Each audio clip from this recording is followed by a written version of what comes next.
to find a resolution to the war in Ukraine. Joseph Eckerson reports. Speaking earlier this week, during an interview on Russian state television, Putin reiterated his willingness to engage in talks. Some iPhones loaded with the TikTok app, which is still unavailable in Apple and Google app stores, are selling for substantial sums on eBay following the app's brief ban in the United States. Authorities are on the lookout for a prisoner who escaped custody during a medical test at a hospital in Belleville, Texas, on Thursday. Lawrence Keller reports. The inmate, Salvador Saucedo, was last seen wearing an orange shirt and blue pants, according to the Belleville Police Department, with distinctive red hair, tattoos, missing front teeth, and face tattoos. Bridgestone Americas announced it will shutter its Laverne, Tennessee truck and bus radial tire plant, resulting in 700 job losses, according to a company news release. The opinions expressed on this program are those of the host or guest and should not be interpreted as statement of fact. Independent fact-checking and corrections are encouraged. Can we get a cup of coffee in here, please?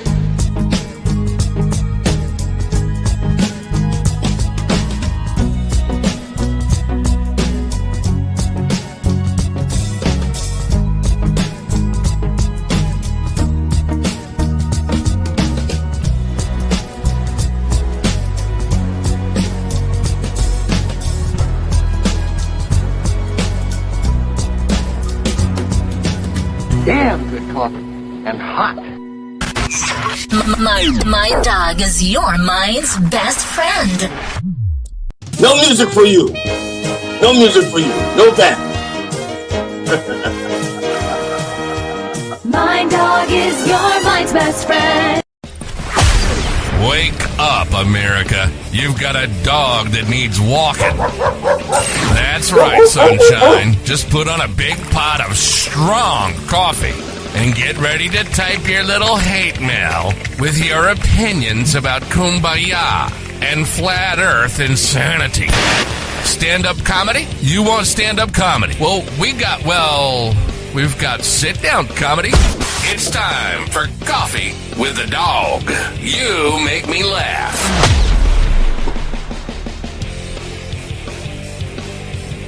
Good morning. I thought there was going to be no music. I distinctively ordered no music. Okay? I don't even like that band. It sounds like a knockoff band, like something you see on New York on the corner when there's like actually original bands. You know, the original band is like $4,000, but you can get this knockoff band for $4. That's what this is. I mean, they sound good. They got the chords right, unlike some other people who play the wrong chords.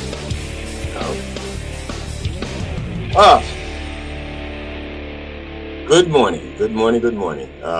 Welcome to Coffee with the Dog. I hope you like it black. Wake up, America. No. Thank you. The black man's talking. Get all this other stuff out of the way. You did it. Good morning, everyone. Before I bring the cream into the black coffee, the sugar in the cream, because some people like sugar, some people like cream. We're going to bring both, the sweet and the creamy. I'm not telling you which is which. You're going to have to figure that out on your own.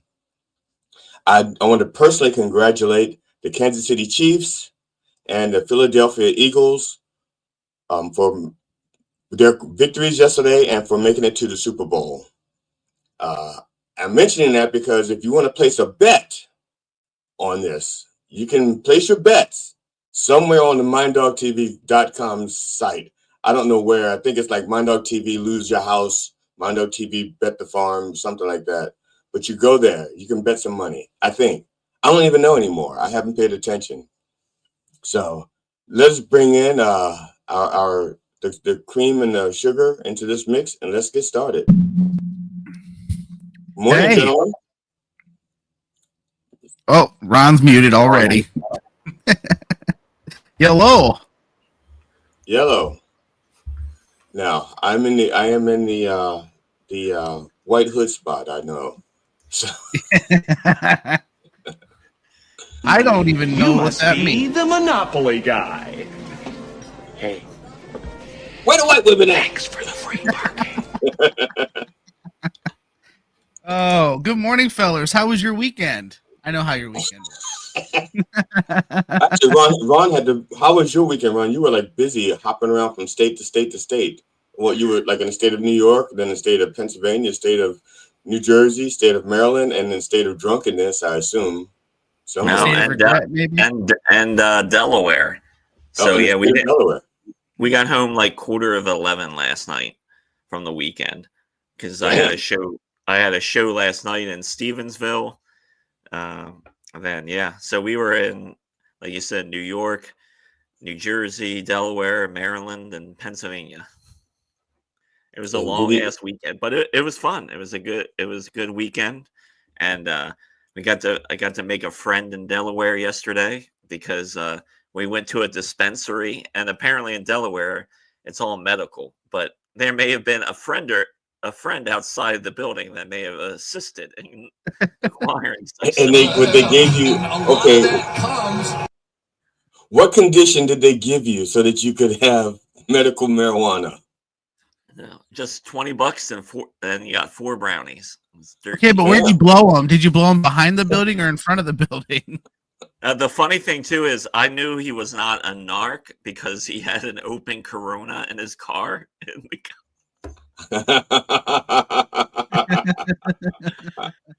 He was like, "Hey," because he's seen us. We like walked up to the door. He was coming out, and and there on the door it says, "Hey, you need a medical card." And I'm like, "Oh shit!" And this guy noticed us, and he's like, "Hey, man, you need something?" And yeah, so like 10 minutes later, and that was it. We had to leave the parking lot though because he said the manager asked him, was like, just go next door and do it. I had a guy walk up to me at a truck stop. I think he was a trucker, and he walked up. He was like, "Hey, you got any weed to sell?" And I'm like, "What? No." And then I watched him walk away, and he walked to a semi truck, and I was like, "I don't think that's legal. I don't think that's okay." So somewhere in this country, there's a trucker driving high off his balls right now. Really? What are the odds that there's a trucker out there who's stoned? Yeah, I know, right? I just happen to meet one of many, probably. So you'd be a great psychic. Give me $5. I'll tell you something you don't know. Right now, somewhere there's a trucker who's stoned.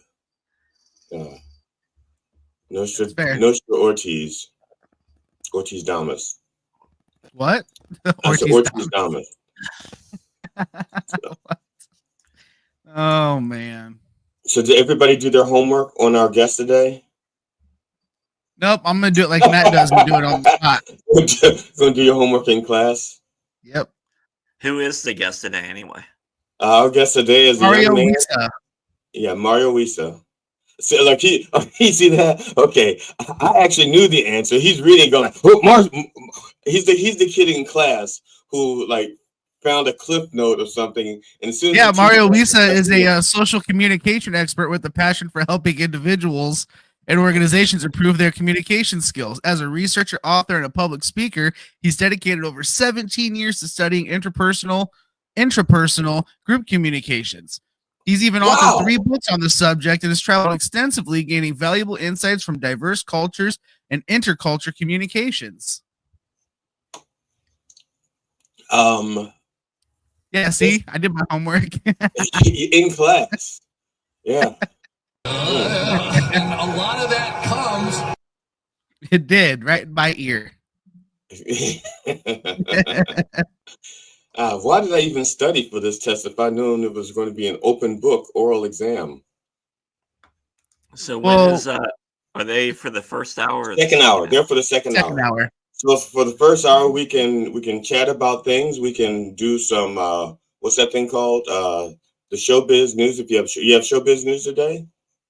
Not yet. I still gotta put it together. It's too early. Oh, that's right. Because you were busy working this weekend. Yep. Yeah. Isn't it? It's rough though. It's rough. That is one of the rough things about when you're performing and you have other extracurricular things that you do that's comedy adjacent. Even though it's not like audience related, it's stuff you enjoy doing, and sometimes you don't have time for that. Or you make time and it's not. It's a constant. It's you got to juggle that shit. But like, I have nowhere to be this weekend comedy wise, and I'm very happy about it because I've been pretty busy all January. So like a weekend where I really don't have to travel anywhere is nice to break it up. Now, Yeah, you're talking about juggling. I noticed that you were juggling your cat like first thing this morning on the show. You didn't even get a chance to juggle the cat before you came on air. So you're like multitasking. Hey, I was lucky yesterday. I got a message from a place that I've been trying to do a show at, and they reached out to me yesterday. Great. And so that was one of those things too. It's like, well, I could have reached out yesterday, but I had to do it this morning because I spent my whole day traveling and everything else yesterday. So who's got time to sit down and talk about doing a show? Dude, man, I traveled all day Saturday, got home at like 6:30, and then hung out with the kids and wife, and then I slept pretty much all day yesterday. It was pretty great. I lost like 12 hours of time yesterday. I took a nap in the middle of the day and I woke up and couldn't remember what day it was. That's the worst. Yeah. And no, that was Saturday. That was Saturday. And maybe Sunday also. Yeah, definitely Saturday because I got home Saturday and I was exhausted, but I had to help the Reverend write his sermon for Sunday. And then I had to, be kind to the wife who was still sick. She's still sick from when Tony infected her. Like I said before, we got to stop letting Tony fuck our wives, man. That's, it's going to keep spreading. That's how you get on the show, though. What are you going to do? I don't know. If that's the show we get for him fucking my wife, that's not a good deal. I quit. I need to renege on the deal. No offense. Well, I've never been nig once, so calling me a renege. I guess that's. Am I the only one hearing a voice? Yeah, it's just you. You're crazy. Hey, it was cool meeting you guys over the weekend, though. That was neat. For anyone who doesn't know, we had never. Well, many of us have not met in person. Myself and Ron have met in person too many times. As a matter of fact, Ron is like looking for ways to avoid being in person, and and so this was our opportunity to actually meet in the flesh for the first time, and it was cool meeting you guys. To be honest, Stephen, you were taller than I thought you'd be. I know you guys were shorter than I thought you'd be.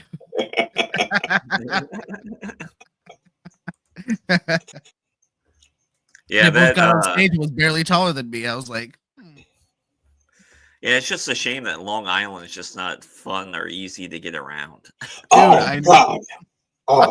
Dude, I felt like a first-time driver driving through there. It was horrible. I got cut off so many on the way home. Oh my God, on the way home, I almost fought somebody. I was going to kill somebody. It was bad. Traffic through New York, Long Island is horrible. It was so bad. I did not have any of that experience that you guys had. I didn't have a single bad experience on Long Island until after I got back to my room Saturday night. I was not in like the greatest of moods, and then I found out that morning, Saturday morning, I find out as I'm checking out after I left a tip, after I left a thank you note to the maid, I found out that I was sharing my room. My room was double occupancy. I wake up to find I've been sharing my room with roaches. Yeah, and I was so fucking paranoid because the last thing I want is to go home with roaches in any of my luggage, any of my baggage, I was freaked out. The only good thing was that it was a male roach and not a female roach. Of course, roaches don't hunt. Roaches aren't solitary predators. Roaches hunt in packs. So if there's one roach, there's more than there's another roach somewhere, and you can tear the room apart looking for them, or you can just get the fuck out before you disturb the nest. Well, at least he didn't shake you down for some extra money or anything. Being in Long Island, he didn't have to. I left $20 on the table for the maid. He could just take that. So it was one single roach that you found? Which means there's probably 1,000 I didn't find. It's not like when you come in the room, roaches come out to greet you. When you come in the room, roaches hide. Yeah. It's true. So the roach made its appearance on Saturday. Saturday at around 6 o'clock. Because Right I was before you waving at you. yeah, like see ya.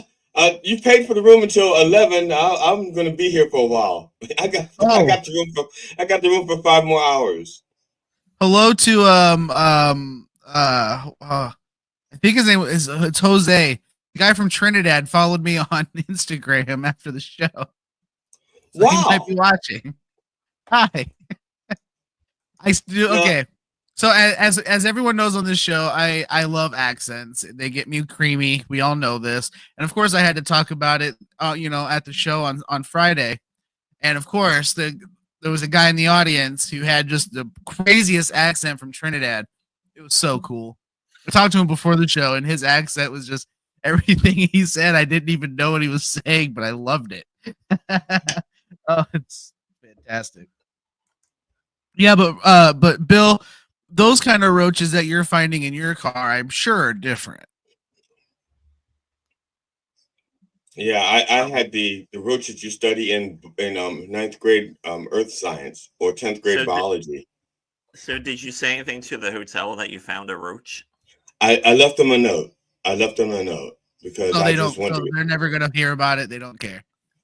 Well, that's okay. But I appreciate it. My job. But I do have the roach on video. The maid read the note. Is like, yeah, fuck this guy. I'm not losing my job. They're not going to come in here and fumigate. I'm not losing 2 days of pay. Fuck that guy. That's okay, because I have the roach on video. Yeah, but what did he say? Did he say anything cool? The roach? Yeah. No, he just did this. Fucking lame. Wow, you would get a mute roach. He's probably just asking for more time. That's it. And the other bad experience, I can't believe how fucking stupid people can be. As I leave, I didn't gas up on my way to the hotel. I gassed up after I checked out. First, did y'all notice the gas? I don't know how much gas is where you are, but in Maryland, gas is like 50 cents more expensive than in New York. Yeah, I know. I filled up all the way out. I was like $2.84 a gallon. Fuck yes, please. Yeah. Yeah. So I check out the hotel. I'm driving down the road, and the first place I stop for gas that's open is a Conoco, and their gas is $3.59. Now $3.29. I had just that night, just before I checked in the hotel, I saw gas was $2.79. So I'm thinking, what the fuck happened overnight that the gas went up like 50 cents a gallon?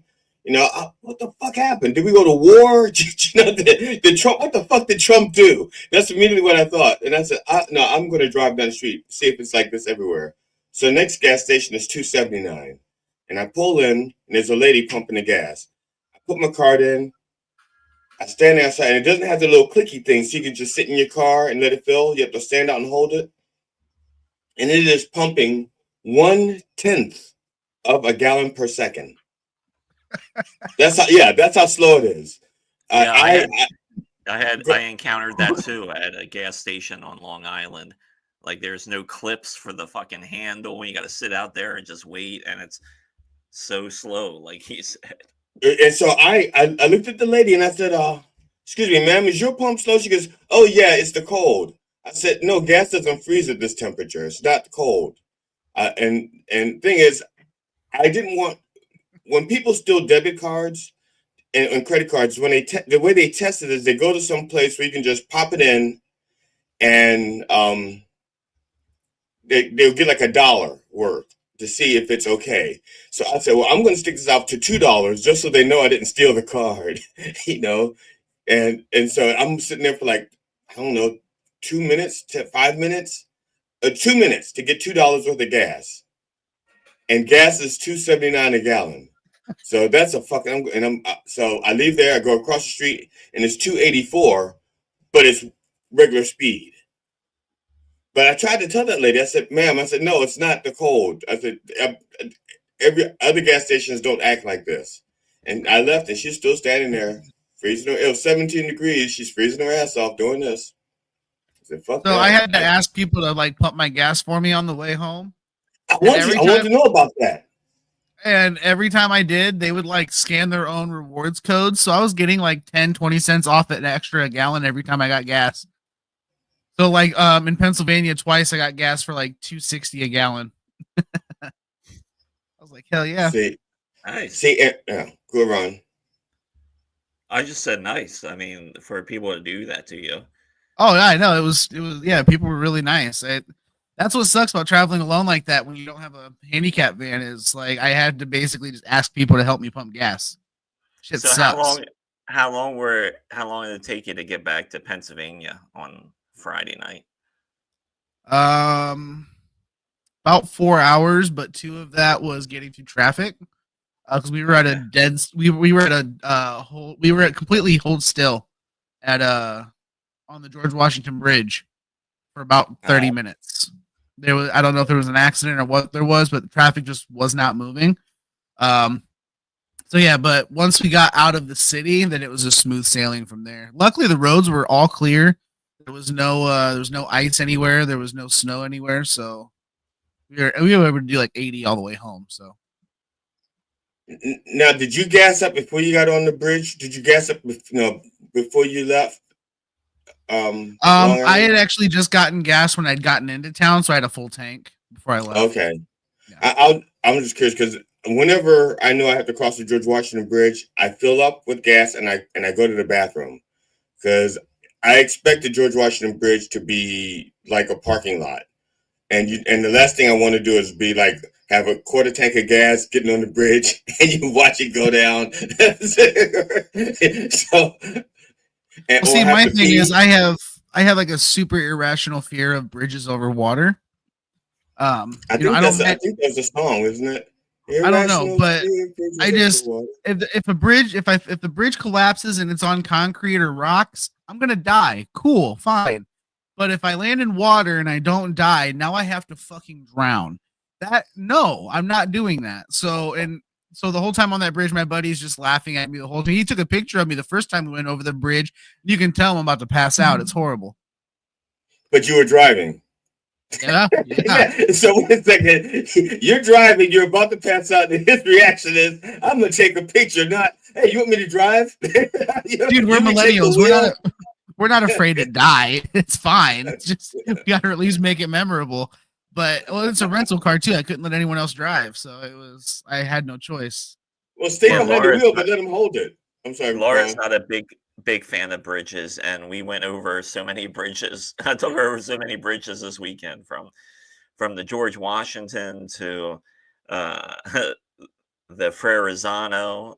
We went across this other bridge and the Gadala Bridge or something in New Jersey. I took her across the Bay Bridge last night because we were going home. Right. And well, I mean, it was dark when we were going home, so the Bay Bridge was really like nothing for it because you really can't see anything. It's actually pretty cool going over at night because the way it's lit up. It's almost like going over an abyss. Yeah, and honestly, that made me feel a little better too when you can't see the water. It's just like, you know what, I'll fall into nothing. That's cool.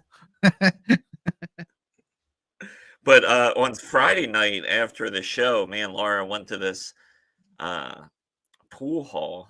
I forget what the name of the place was, and I think I was probably like the only thing closest to white in that pool hall because it was a very Latino pool hall. I mean, the music was going, but the place was hopping. It was fucking great. It was until someone brought their kid in. What?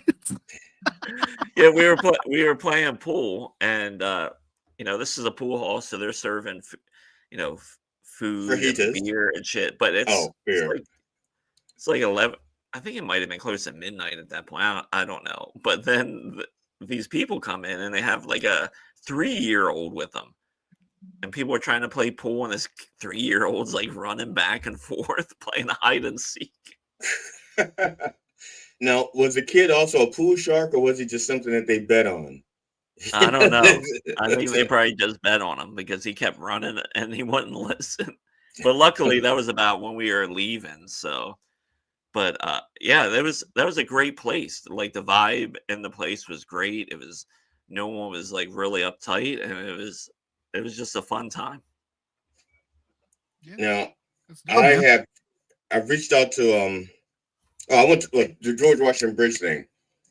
I think I mentioned this to you guys over the weekend, but I was in the car with my wife and we were crossing over the George Washington Bridge, and it was like we were moving like a half a mile an hour. I mean, we were moving, but it was like you could walk beside the cars. That's how slow it was moving.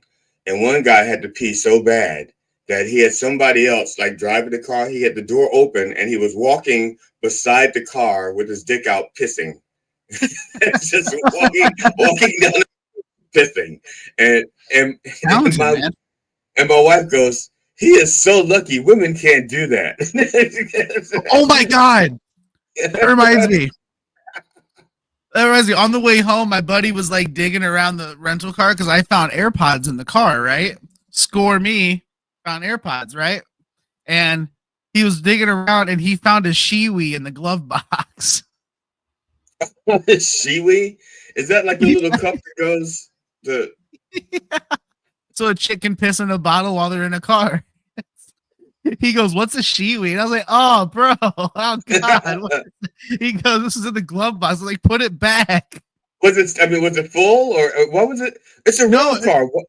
It's just like a funnel. It's just a funnel. Yeah. Why would they leave? It does finish inside. Well, it finishes outside you, but because of the funnel. But he picked it up, and I'm like, "Dude, put that back." He goes, "What is this?" I was like, "That's for chicks to piss in a bottle while they're driving the car." He goes, "Oh my God." Okay. I'm guessing that was Erica's along with the AirPods. Was it used? I mean, did he smell it to see if it was used, or could you tell? No. There was like, was there dry droplets on there? I don't know. I don't He think already we touched it. Look, he already touched it with his hand, right? Because he didn't know what it was. So he already had his bare hand on it. So after that, you can sniff it. It doesn't matter because he's already touched it. He's already made first contact. No. It's like a UFO. He's already made contact of the third kind. Okay, so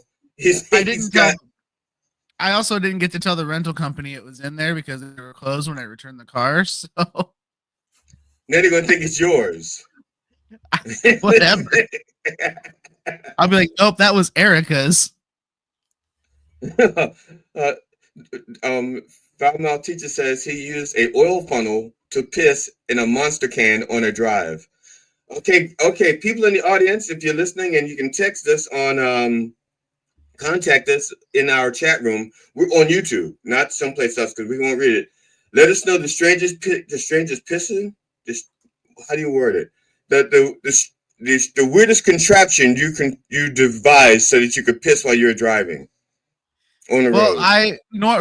It's not often that I have to piss in the car, but I normally, if I think there's going to be a chance, I'll usually get a Gatorade because I'll drink the Gatorade, but it's got that nice wide top, so you can, get the head in there, not all the way in there, but enough of it in there to where you're not making a mess. So that's nice. You don't want to, if you're going to do that, you want to make sure that you don't make contact because a vacuum happens when you piss in the bottle. Air is forced out, which sucks the penis in, and it will get stuck in there. Well, that's why, like I said, I just enough of it to not make a mess. Like there's some airflow. So, hey, speaking of airflow, tomorrow, how's that for a segue?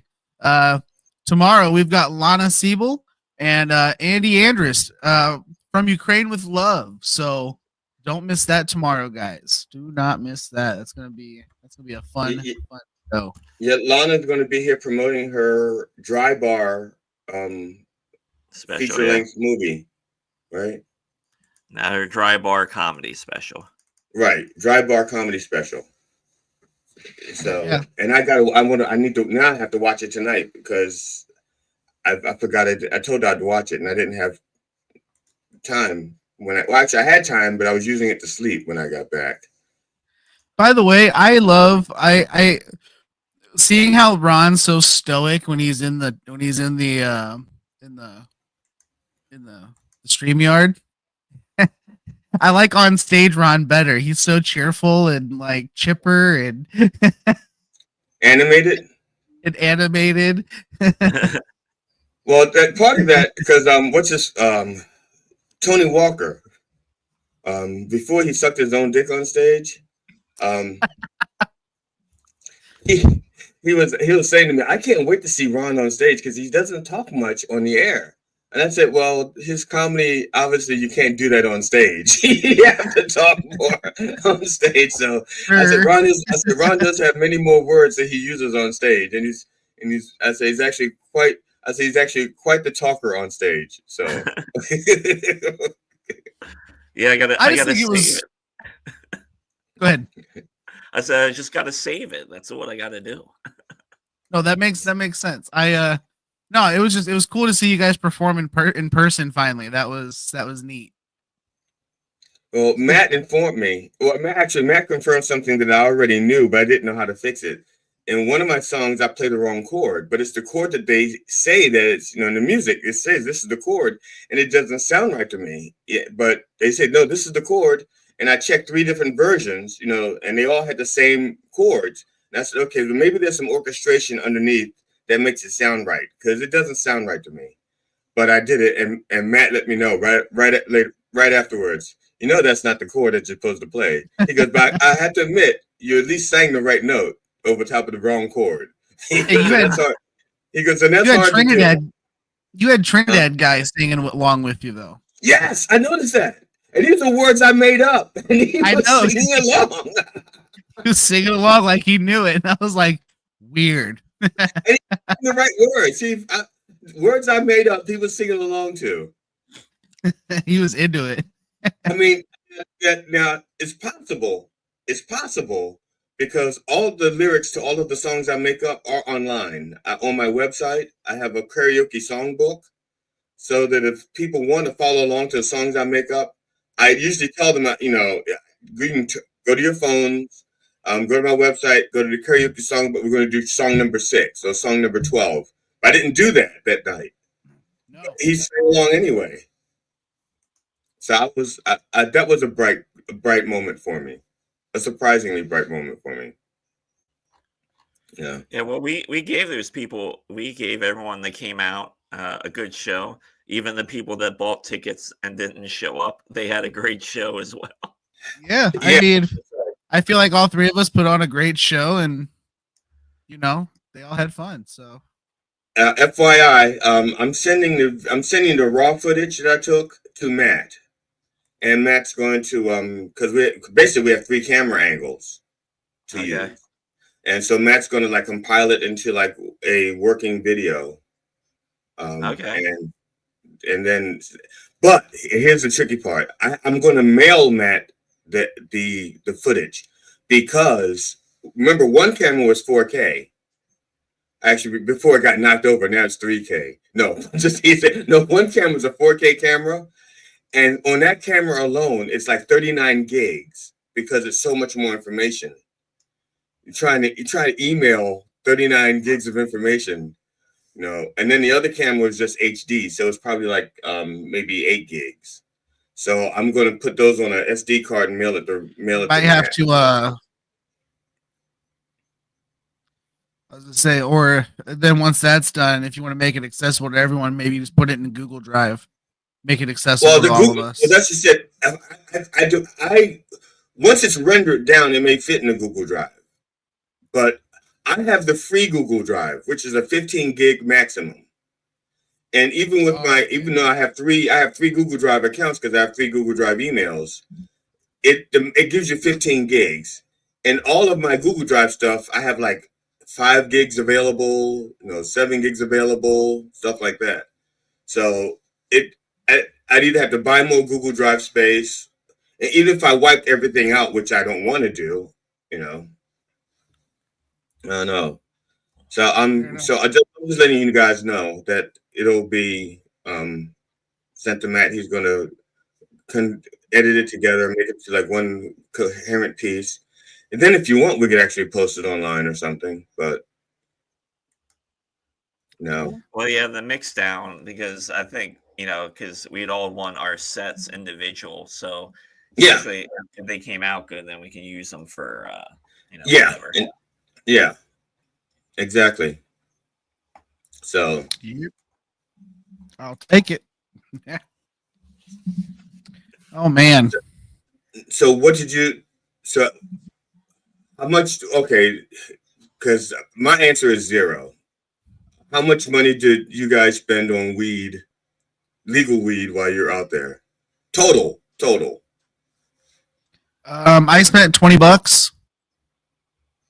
But Glenn, the other Glenn, Uh, other GLYN, Glenn, other Glenn spent about $300.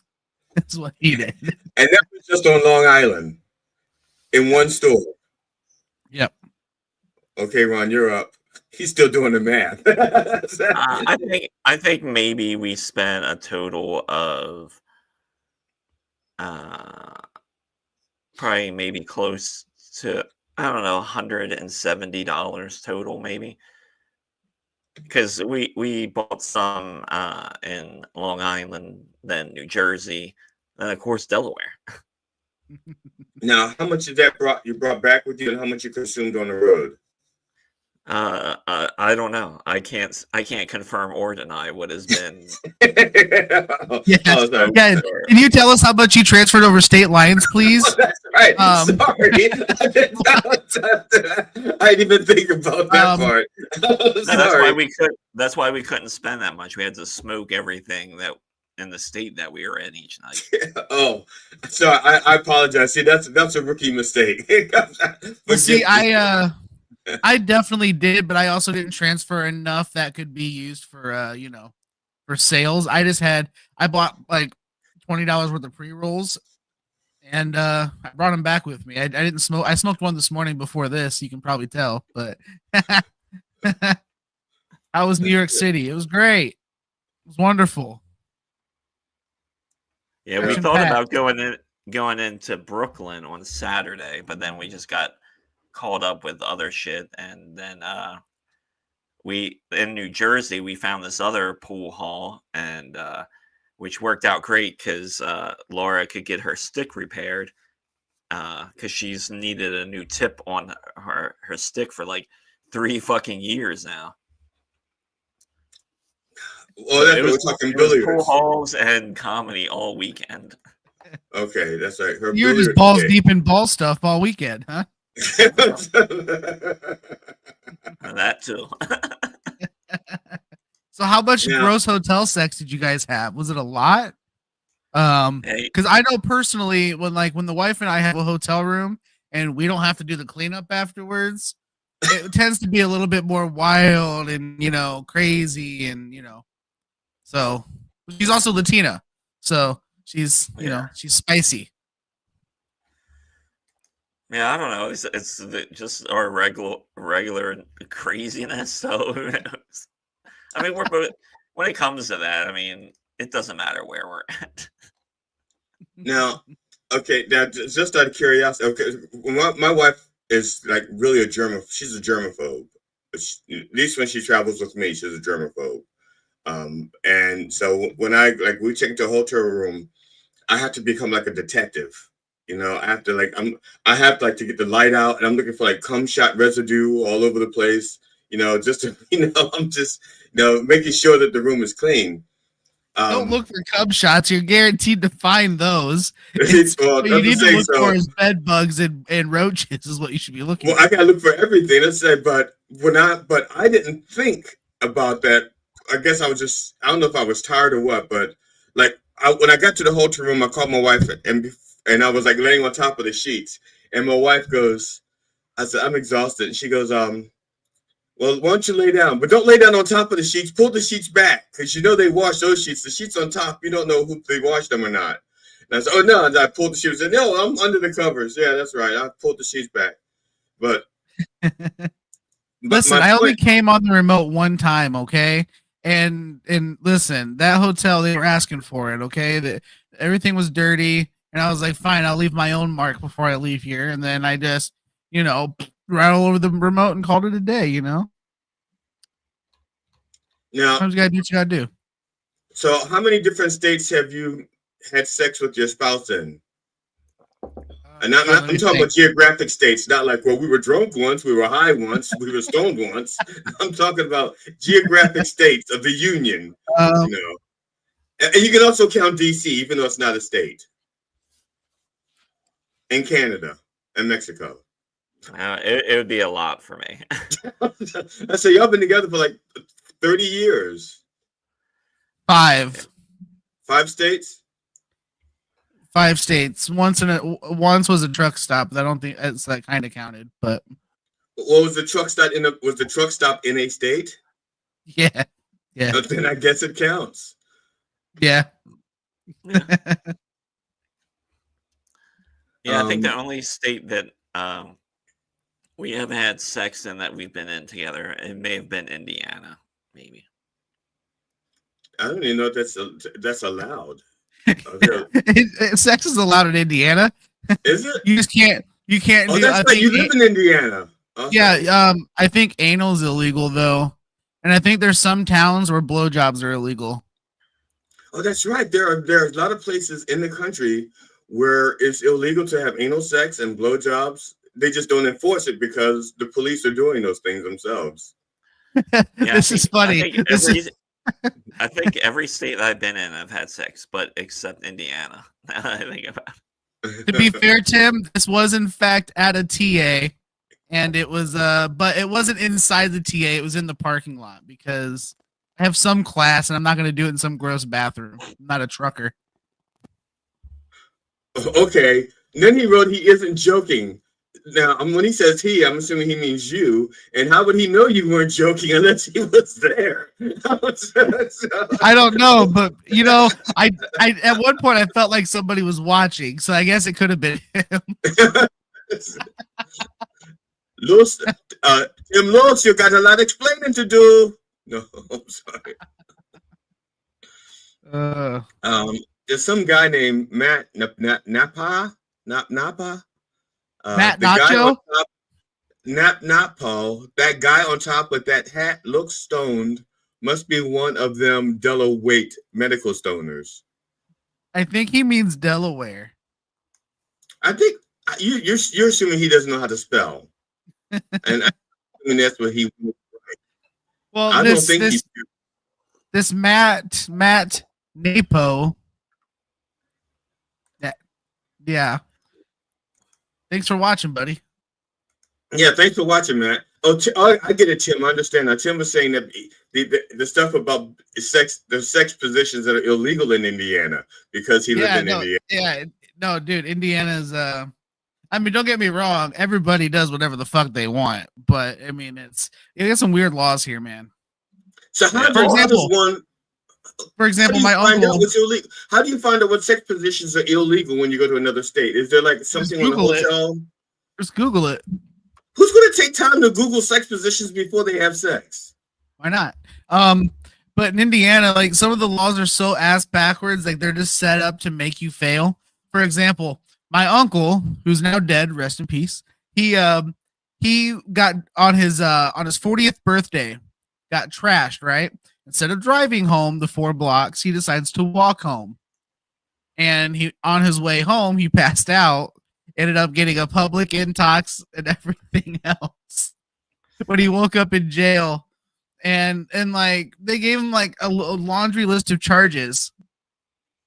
But if he would have slept in his vehicle with it on, he would have gotten a DUI.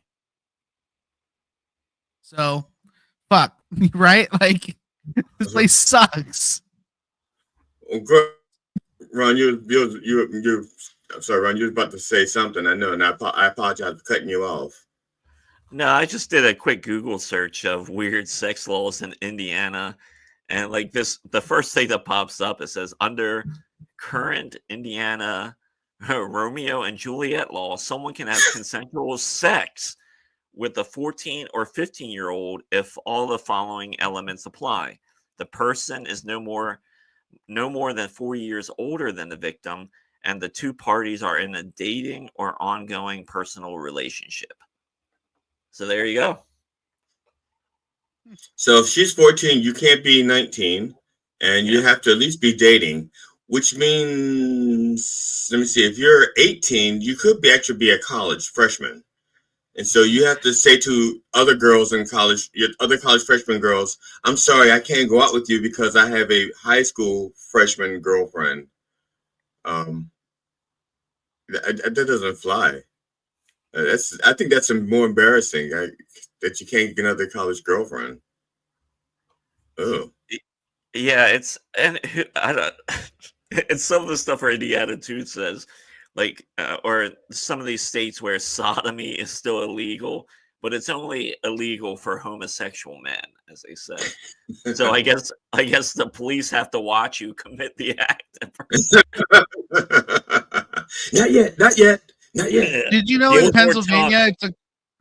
Pennsylvania it's a crime to have sex with somebody more than 4 years older than you? Yeah, that appears to be the consensus for most of the states. It looks like. It's so weird. Now Yeah, Tim says Tim says, and I'm going to quote this: "My teeth were so crooked, they sent me to Indiana conversion therapy to make them straight again."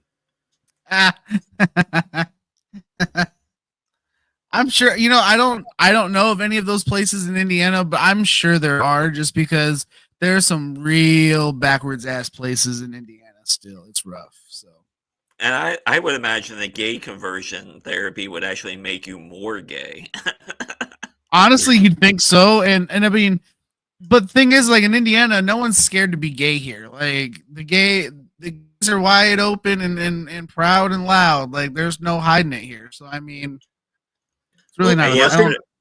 yesterday when we stopped in Delaware, we were going into these one shops, and there was a trans woman that walked past us, and her full everything, and she looked good. She was wearing like a mini skirt and everything. It was great. Now, see, why can't my experiences be okay? So, check this out.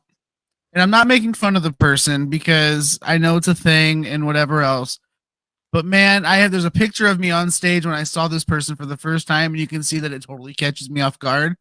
Okay, the whole trans thing is fine, but when they start doing the clown makeup, right, and they start identifying as clown kind or whatever, right? And it's super weird, and I don't get it. I mean, it's weird to me. I'm not saying it's weird to whatever. It's weird. It's fucking weird, okay? But I didn't meet the person beforehand, right? I'm on stage, and the person comes in and sits down, and you can just barely see off stage because of the lights, and you can just see right when I see the person, I go like that, and someone snapped a picture of it. You can just see like smile, smile, smile, and I felt really bad, and but it was just like one of those things where I'm like, I don't know how to react to that, like, be who you want to be, express who you want to be, but like, if you wear clown makeup, are you not asking for people to look and stare?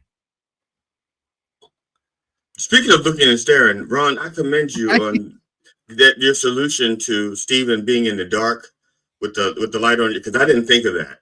Using the flashlight on your phone, and because that made a big difference. Because otherwise, Steven would look my complexion. Yeah. Well, and I'm glad we used the flashlight and not the fleshlight. Yeah, Steven, you should have like a setup like that you could put on your chair. Just like once I have the financial shit figured out, I've already have planned out a thing that attaches to like around the footrest area, just for illumination and shit like that, and recording. So yeah. Okay, cool. Yeah. Yep. Yeah, because I can see how you get fucked over at places when they set you close to the stage. Well, I've seen some of the video too where they really don't light you at all or anything. Well, what kind of irked me is he was like, "Well, if we had more time, we could move tables," and I'm like, I mean, we're sitting here talking about it now, but it is what it is. It happens. Yeah, like I said, there's two ways you can go about it. You can either be like some people and bitch and moan and complain and throw them under the bus online or whatever else, or you can just put on the best show you can do and work with it the best you can. So yeah, you would you would have a tough time trying to do comedy in Philadelphia or yeah. You'd have to, or even like DC, you'd have to do the burbs. That would probably be your best bet. Yeah. Because at least out in the burbs, most of the like restaurants and stuff are ADA compliant and stuff. They can't get away with like, well, this building is 120 years old type shit. But in Yeah. DC especially, it's kind of like New York, steps everywhere, and it's narrow doorways, shops and basements and shit like that. Yep.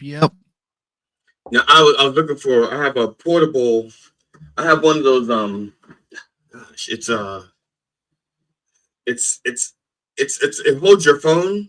It's a phone holder, but it has two portable lights on the side to help illuminate. I was looking for that because it's wireless, but it's on one of those sticks, like a selfie stick.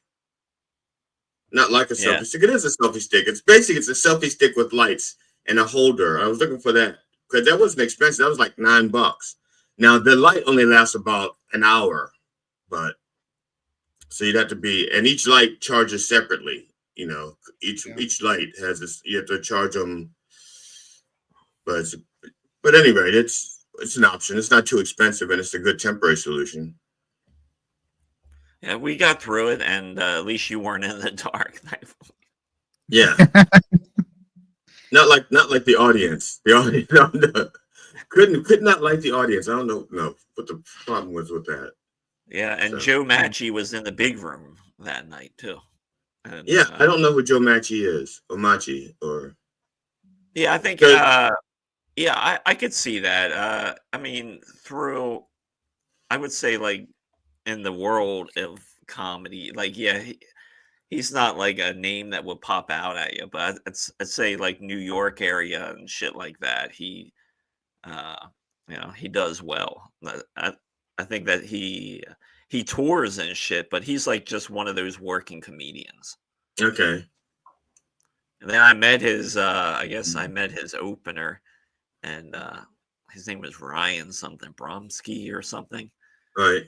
And I didn't ask what he did, but when I was talking to him, he was like, "Yeah, Joe asked me to do this." It's like I typically perform like 4 hours at a time, so I don't know what his day job is. If he's like some kind of actor, or I guess he's some kind of actor or something. But he's like, I typically work in 4 hours at a time. And it's like, well, you're not doing comedy, obviously. Yeah, obviously not. We're doing radio. Could be doing a radio because a lot of sometimes radio shows are like 3 or 4 hours.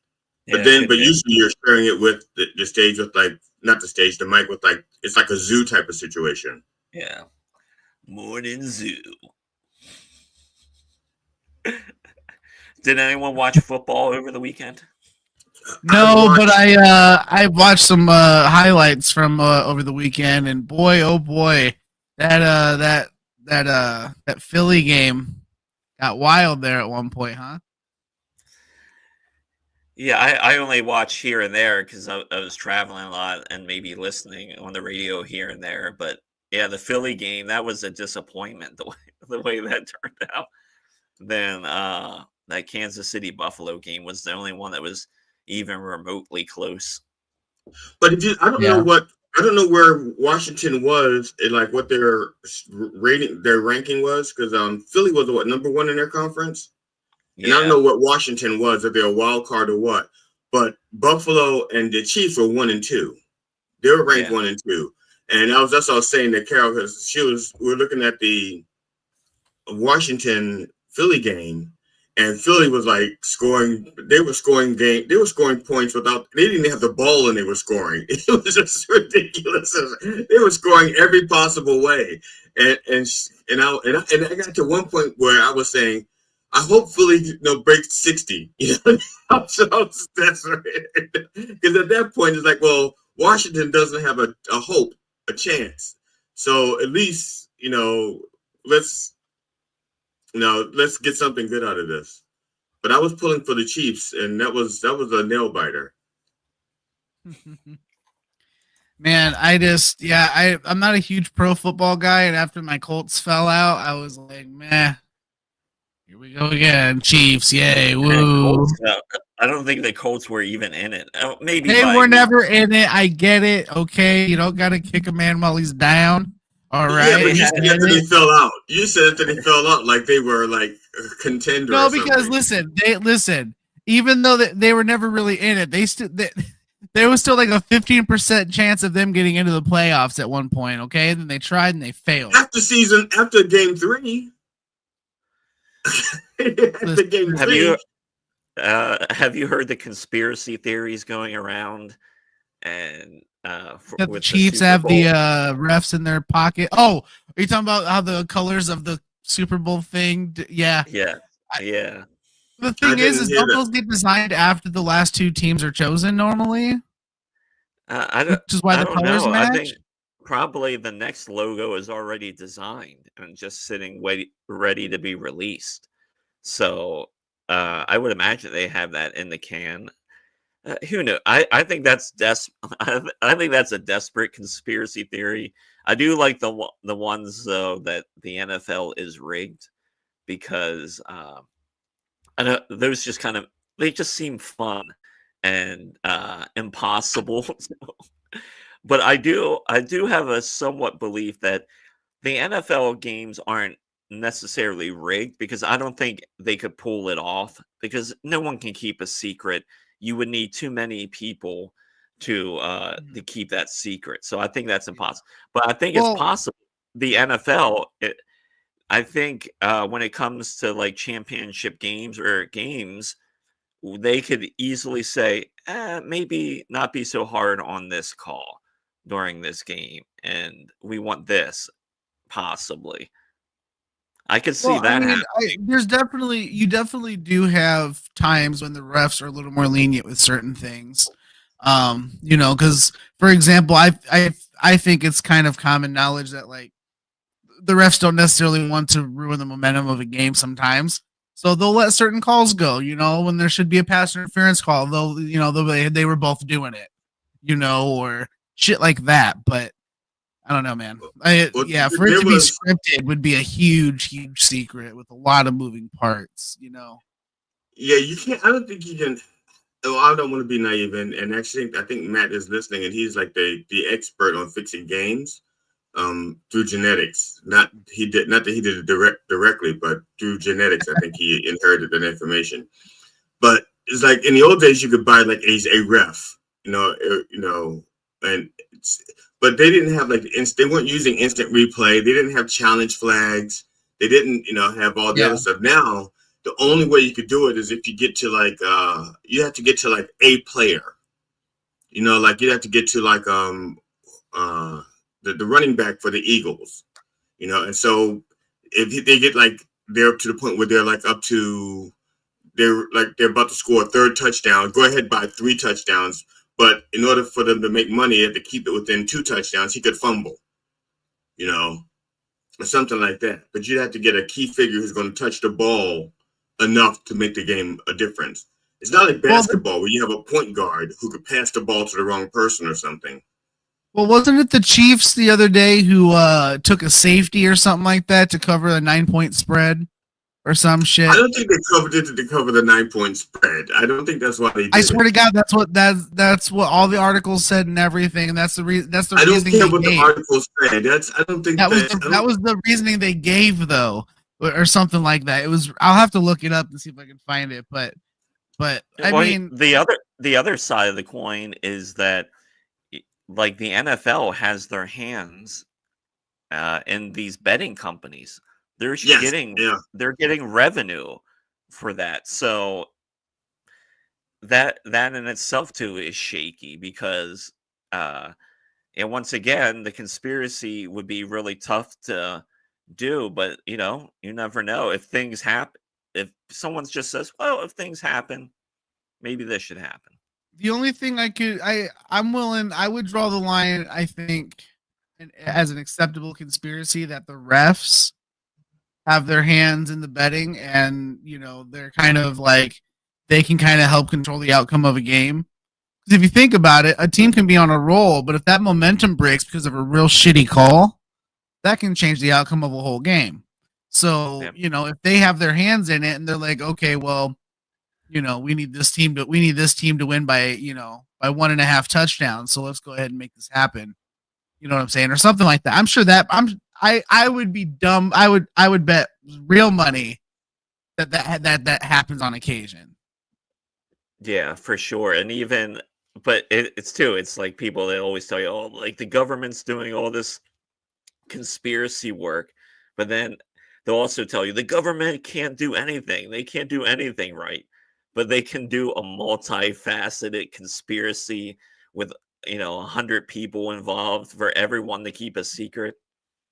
And Yeah, especially, they can kill Kennedy. They can kill Kennedy and keep it a secret, but they can't run anything else. They. yeah, and They used especially all with their white, resources on the Kennedy assassination. That was it. yeah, and Well, especially with what. And with white people loving snitch culture, there's no way that many white people could keep a secret. Well, yeah, Speaking of, I mean, imagine how you'd go down in history as the person that blew the whistle on like a rigged NFL system or a rigged, voting system. Like imagine like the history you'd make. Of course somebody would come out and say something. Yeah, it's like all that dumb shit they got is like we're gonna release everything for the RFK, JFK assassinations And it was just nothing. and Martin Luther King, and guess what? No one cares. It's all shit we know. Speaking of no one cares and shit we know, and now the news. This is News in 60 with Alan Edwards. Russian President Vladimir Putin has stated he is ready for negotiations to find a resolution to the war in Ukraine. Joseph Eckerson reports. Speaking earlier this week, during an interview on Russian state television, Putin reiterated his willingness to engage in talks. Some iPhones loaded with the TikTok app, which is still unavailable in Apple and Google app stores, are selling for substantial sums on eBay following the app's brief ban in the United States. Authorities are on the lookout for a prisoner who escaped custody during a medical test at a hospital in Belleville, Texas on Thursday. Lawrence Keller reports. The inmate Salvador Saucedo was last seen wearing an orange shirt and blue pants, according to the Belleville Police Department, with distinctive red hair, tattoos, missing front teeth, and face tattoos. Bridgestone Americas announced it will shutter its Laverne, Tennessee truck and bus radial tire plant, resulting in 700 job losses, according to a company news release. All right. That was News in 60. Our guest was here, but he took off. Yeah, he was here, and I didn't say anything to him because I figured he was just there. He is. He's back. We can bring him in early instead of waiting until the 10:15 thing. Steven said, just bring him in now, and if he ends early, then I we'll was going to figure have Steven do the honors since Steven did the homework in class. Steven, if you could please bring Mr. Mario Wissa in. Absolutely. So Mario Wissa is a social communication expert with a passion for helping individuals and organizations improve their communication skills. As a researcher, author, and public speaker, he's dedicated over 17 years of studying intrapersonal and interpersonal and group communications, and has authored 3 books on the subject and traveled extensively. Ladies and gentlemen, Mario Wissa, welcome. Oh my gosh. There we go. Hello, welcome. Whoa, hold on. Let me change this. Can you guys hear me clearly? I'm so sorry. I forgot to check that. Here. Is this better? Yeah, you sound this good. Is better, right? Yeah, okay, good. Your introduction sounded very serious, which I welcome. But I don't take life as a serious. So let's. You don't either, honestly. No, don't worry about it. Trust me, you're in good company. I was just reading. I was here to not get fined. Okay, so. And also, he didn't really do the homework. He didn't do any research on you, so he was just going straight out of the notes. He doesn't know how to have fun and read at the same time.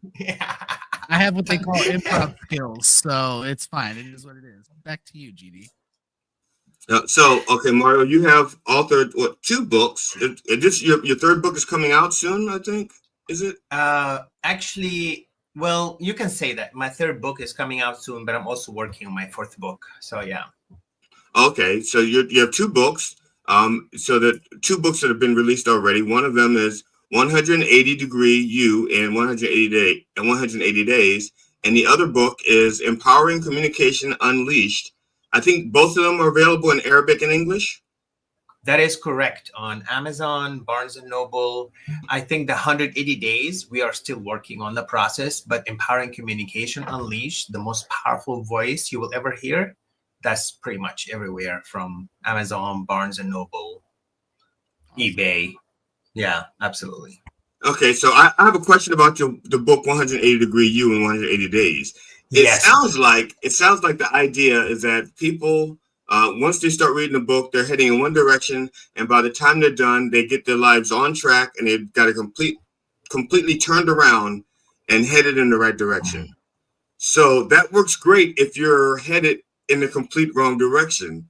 But if you're only, let's say, if your life is only, let's say, 12 degrees off, if you turn them around 180 degrees, now they're 192 degrees off.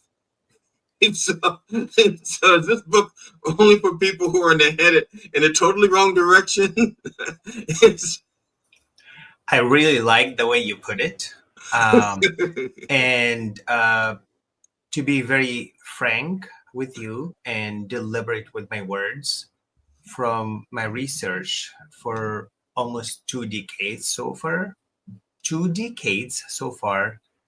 I can tell you that awareness is superpower, and the statement that you made is actually not far off. Now, for my research between Asia, Africa, and the US, some of us are aware, some of us are not. Some of us know why we're doing what we're doing. Some of us might think we're doing things for maybe not healthy reasons. I think most of us could use a mind-side shift that would be extremely helpful. I'm not saying everyone is going the wrong way. No, but I'm just saying that we all, human beings, we can use some help, including myself. Obviously, I'm helping myself as I'm helping everyone else. Well, that's usually the case. So most people who are in the field where they're helping other people are actually trying to help themselves or somebody in their family or something, and they're trying to make some. I'm not gonna say make amends, but I'm just saying make a course correction. You know, I like that. I like that a lot. Yes. Now, this is one of the things I do with everyone. First of all, I love different cultures, but I'm a little bit confused because Halim, I'm sorry, that's your middle name. Most people don't know that. I knew that because you and I go way back. So I know Halim is your middle name, and that means kind. Okay. Wissa in Arabic means bright. But Mario is Italian. So are you like mixed heritage? I don't know how to I try, Mario, I love that question. That is so true. About 43 years ago, my mother saw this Italian movie in Egypt, some kind of Italian cowboy. She was so intrigued and captured by the character that she wrote the name down on the paper while she was pregnant with me, and she kept it under her pillow. And everyone in the family, just as you said, it doesn't make any sense.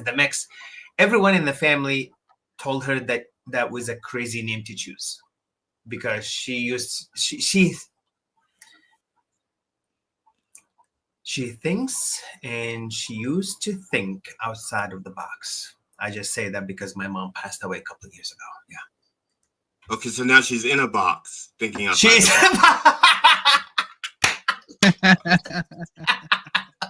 yes. Okay.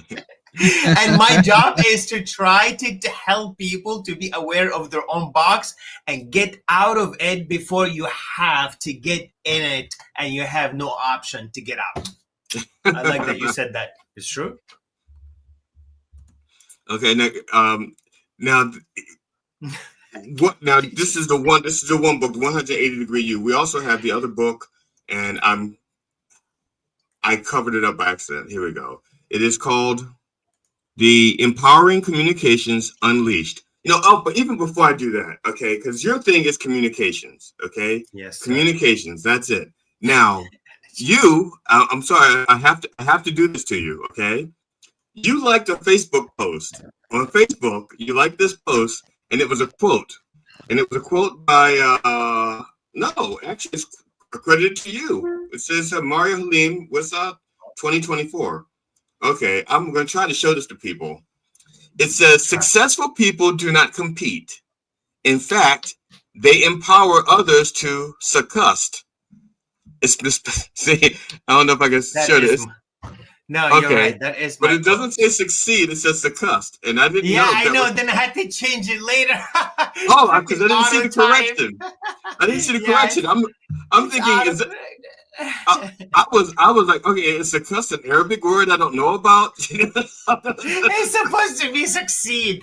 But you know the funny, I love that you brought this up because the moment I posted it, I'm not really attached to what I post. Maybe later on when I get a message, whatever, then I get messages that people are like commenting or liking or sharing, and I look at it, I go like, wow, that's misspelled. Still, people like it and share it. Okay, I'll try and fix it. But if it doesn't go through, all right. It's very interesting because you are very tuned in and paying attention. Some people actually read it succeed. I love that you bring this up. Well, my thing is, I grew up in a family where my mother was adverse to the truth. She was not. Let me move this book temporarily, only because it's covering my face. I was wondering, is this intentionally? I don't like that. No, somebody disappeared, right? And but I do want to talk about the book. There we go. My mother was somewhat adverse to truth, only when it made her look bad. She liked truth when it made her look good. She didn't like truth when it made her look bad. And I was the youngest, but I was also the truth sayer in the family. So when I told the truth, my mother would say I was a liar and lying, or I got it wrong. And because she was the mother, sometimes I would think, well, maybe she's right. Maybe I do have it wrong, which wasn't the case most of the time. But other people were afraid to contradict my mother. And so I'd be standing out there going, I know this is right. I know I'm right. But the reason why I mention is because the whole thing, your thing is communications. Okay. Helping people, basically it says social communications. In my family, the social dynamic was that my mother was in charge of what was, quote, truth. And the rest of us were, trampled over, whatever. And the same thing can happen in the business environment where the person in charge of communication or the person in charge of making decisions does not want to hear or want to be communicated with in truth. Is this something that you cover in what you do, deal with? Absolutely. And honestly, I'm not sure how this is gonna sound comical or truthful. Based on what you said, I'm actually wondering if we had like the same mother or our mothers were like sisters.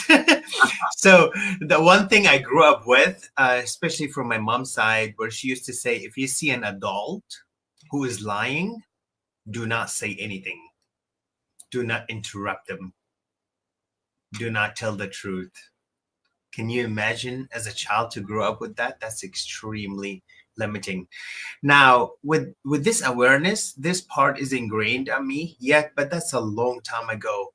I learned that whatever some of the things I was taught at young age, in a very mindful and a very deliberate and intentional way, some of those advices and behaviors and experiences that I've gone through at a young age, if I simply go about my life in an opposite way, right, a whole different world.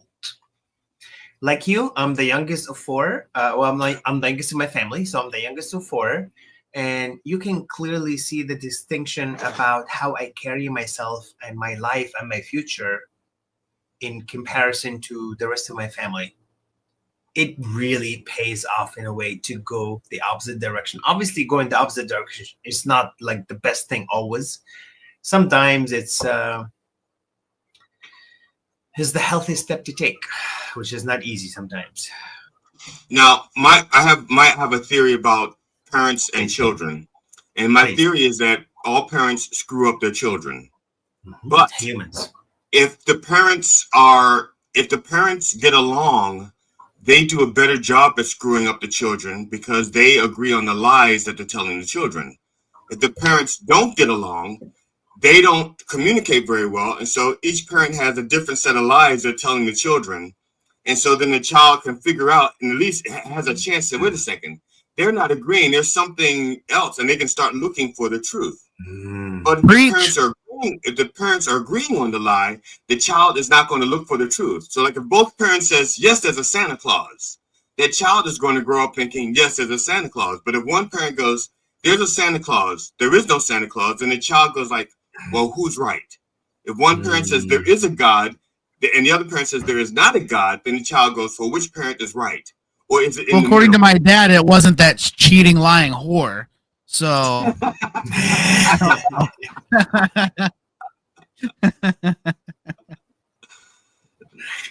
He might be biased, who knows? But yeah, so that's my. Yeah, I mean, and you can knock it down, or if you like it. I'm just saying, but that's why I think that if parents agree, if their parents are agreeing in agreement to the lies they tell their children, the child has less of a chance of figuring out what truth is because they're not going to be likely to start looking for truth right away. They'll start looking for it later on when life contradicts what their parents have been teaching them. I have to be honest. This year is 2025, and I'm approaching on my birthday to be 43 years of age. Okay. And I must say from my heart, what you just shared right now is truly mind-opening. Maybe I could get into your 5th book. You are not even joking. It's true. Every conversation I have, there's a book that comes out. It's so true. My parents were truly dictionary definition of polar opposites. I'm going to take a second to elaborate on that. My mother was a lot more of a businesswoman. She knew how to deal with people, relationships. She was good with numbers, being an entrepreneur, even though she did not even go to high school. On the other side, I don't think I've shared this with you guys before. My father, who passed away about 23 years ago, was a Christian monk for about 20 years before he got married. Wow. Then he left the church and the monastery, and he was actually planning to come to the US from Egypt, but he met my mother, and that changed everything. Okay. You were going to ask something. How? No. Actually, I was going to ask because when you said he was a Christian monk, I was going to ask because he's Egyptian. Was he Coptic? Coptic Christian Orthodox. Yes, sir. Okay. I have the amount of knowledge you have in the weirdest things is just mind blowing sometimes. Because he'll be like, oh, I've never heard of Adam Sandler before, but then he'll be like, oh, Coptic Christian out of Egypt, of course, that makes perfect sense. Like, what the fuck is happening in your brain, dude? Like, what is happening? Someone who uses his mind intentionally has been around. Someone who listens, who earns. So I respect that. No, I respect it too, but just sometimes it just blows my mind because, like I said, because he lives in Maryland. It's not like he lives like in the woods somewhere. Like he won't have heard of like this most common thing, but then he'll have the most in-depth knowledge on something. It's fascinating. When you die, I'm keeping your brain. It's you probably have to sign up a waiting list or something.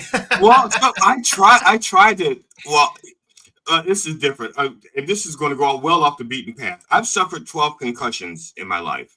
That makes sense now. And I have. And before the concussions, I had a tremendous memory. It was, I don't want to say photographic. It was closer to idyllic, where if I read something or heard something, I could recall it. But playing sports, it was like every time I suffered a concussion, I remembered less and less.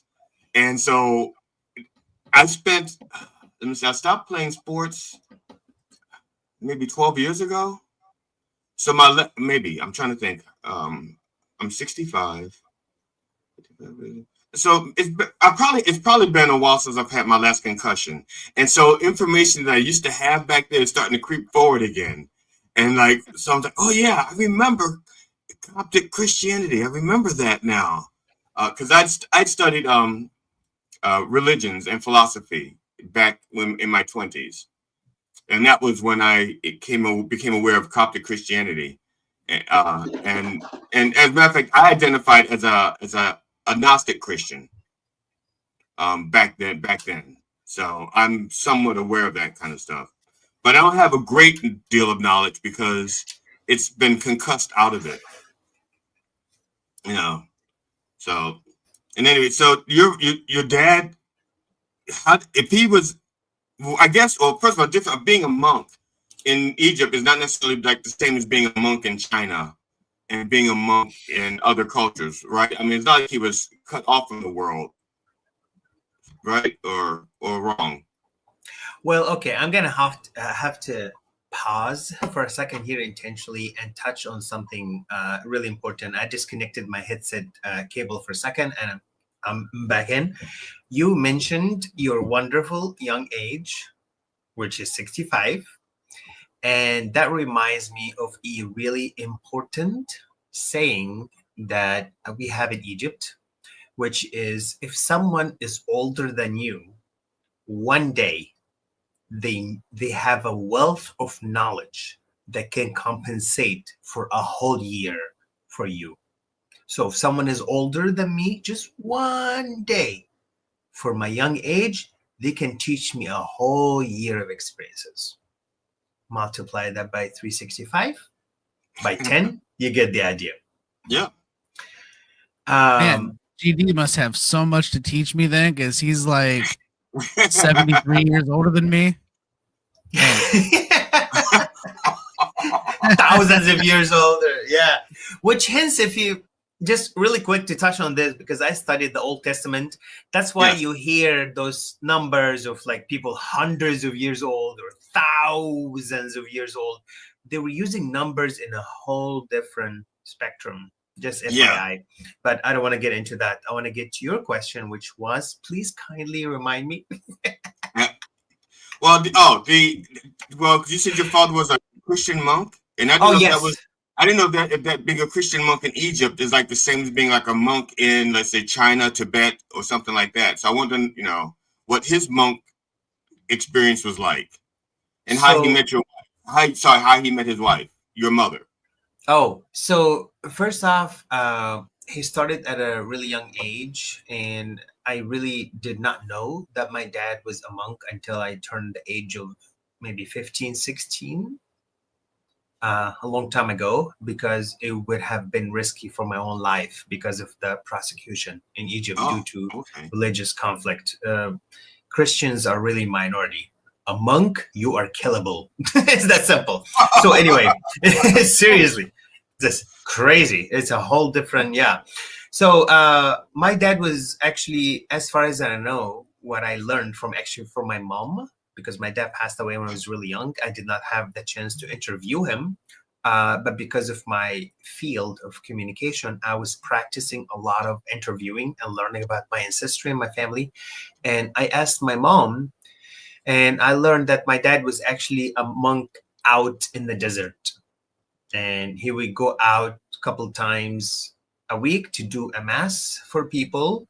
And eventually he gets to the point where he has some kind of conflict with the Pope, and he decides to leave the whole country. Like things are not making sense anymore. So he bought a small business, which we still have right now in Egypt. And he was working in it for some time until he gets his visa and ticket to come to the US. That was back in the 60s. So he had a friend who helped him to get the store, and he had a sister who was helping him in his own store. So this sister of my dad's friend became my mom eventually. Okay. It's amazing. It's amazing that when a man has a vision, I have some very interesting story to tell you guys, but I'm going to keep it there for them. It's amazing when a man has a vision to do something or get something done, then he meets a woman, then everything changes. Dude, Yeah. you are Oh yeah. so, Yeah. dude. Yes. I tell you what, man. I almost every person that comes on here with a story to tell, and it always comes back to, man, if I would have just done this, 20 years sooner before I met my wife, and I'm in that same boat, but sometimes that story changes for the better, and I mean, man, already it sounds like this should be a movie. So, it's, you know what?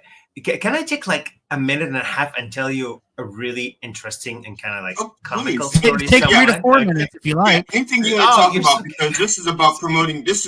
We're about promoting you and your brand. Even if we occasionally 100%. overtalk you, we're trying to. Even if we occasionally interrupt you, we want to promote you and your brand. So please, whatever you want to Take talk all the about. time you need, buddy. To be very honest with you, when you say like promote me and promote my brand, I feel very humbled, because honestly, that's not necessarily my drive or my intention. I just want to connect with people and share stories. That's the best way to learn. In the meantime, Yes. I really appreciate you saying that. So the story begins at there was a man that was conversing with God, and God told that man, go and get me a glass of water. And he said, okay, God, I'll go and get some glass of water. So this man, he had to go a little bit far in the distance to get a glass of water. And the first house he met, he knocked on the door, and a lady opened the door. And the man started conversing with the lady because he was attracted to her. And next thing you know, the lady who opened the door and the man who was supposed to get water for God got engaged, get married, had like 5 kids, and they have a whole family. And about 20, 25 years later, a big storm come through. Unbearable, never seen storm before. It took away his kids, the man's kids. Such a strong storm. He tried to save himself and his wife. The storm was so big. The water took away his wife. The man climbed on the top of the mountain as everyone is gone because of the storm, and he started praying, God, God, help me. What is going on? And God responded with, where is my water? Oh, man. Oops. Obviously, the water was everywhere. Found it. It's like, I'm sorry. You had water all this time. All you needed was a glass. You didn't need water. You didn't need water. You just needed a glass. I have a glass right here. I was looking for water in the desert. What's wrong? I'm sorry. At least he didn't look at God and go, do you need a towel now? Yeah. Okay, God. All right, now you got your water. Now we need a mop. Okay. We need a sham. Wow. Oh my God. I love See, this is where God and I would have a real discussion, because I'll say, first of all, okay, God, didn't you just like flood the earth because of sin, and you can't have where's the cup? What'd you do? Waste all the water flooding the earth? And then you drown everybody, so you have no water left. And if I give you another glass of water, what are you going to do? Who are you going to drown with that? Am I complicit? I'm sorry. God and I would have to have this discussion. I love how you guys poking so many holes in the story, and I agree with all of that what you're saying. Yet the main point is like, man get distracted from his vision of getting things done. That's the main point. But yeah, you're absolutely right. Sure. Yeah, that's what I'm saying. See, I get that point. I understand that point. I got that point. But the point before that point is like, you got somebody who created an earth, put water on it, populated it with all of the creatures flying and crawling and creeping and walking, and then he goes like, oh yeah, and I need a glass of water. You gotta excuse GD this morning. He had his Wheaties this morning, and he's just a little hyper. That makes as much sense as when God said, "Look, Abraham, I need a foreskin." You know, I'm sorry, because that's what it boils down to, right? what it boiled down to. It's like I'm gonna take his life because I don't need the whole child, just the tip.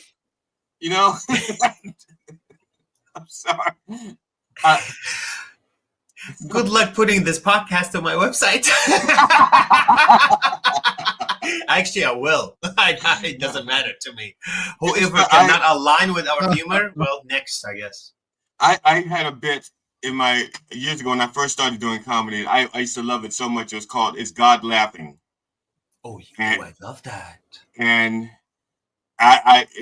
and when I did the routine in front of people who were, let's say, believers in God or in Christians and so forth, and even Muslims, you could feel their butt cheeks puckering up, and it's like, look, I'm sorry, it's not if you believe God created us and you believe that God created what we're like, humor is part of it, and humor is like the best thing that we have.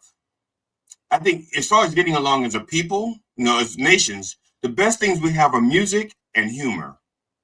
Those are two things that can overcome, and food, except for people fight over food because there's not enough sometimes. I'm glad you said food because I was muted, but I said food also.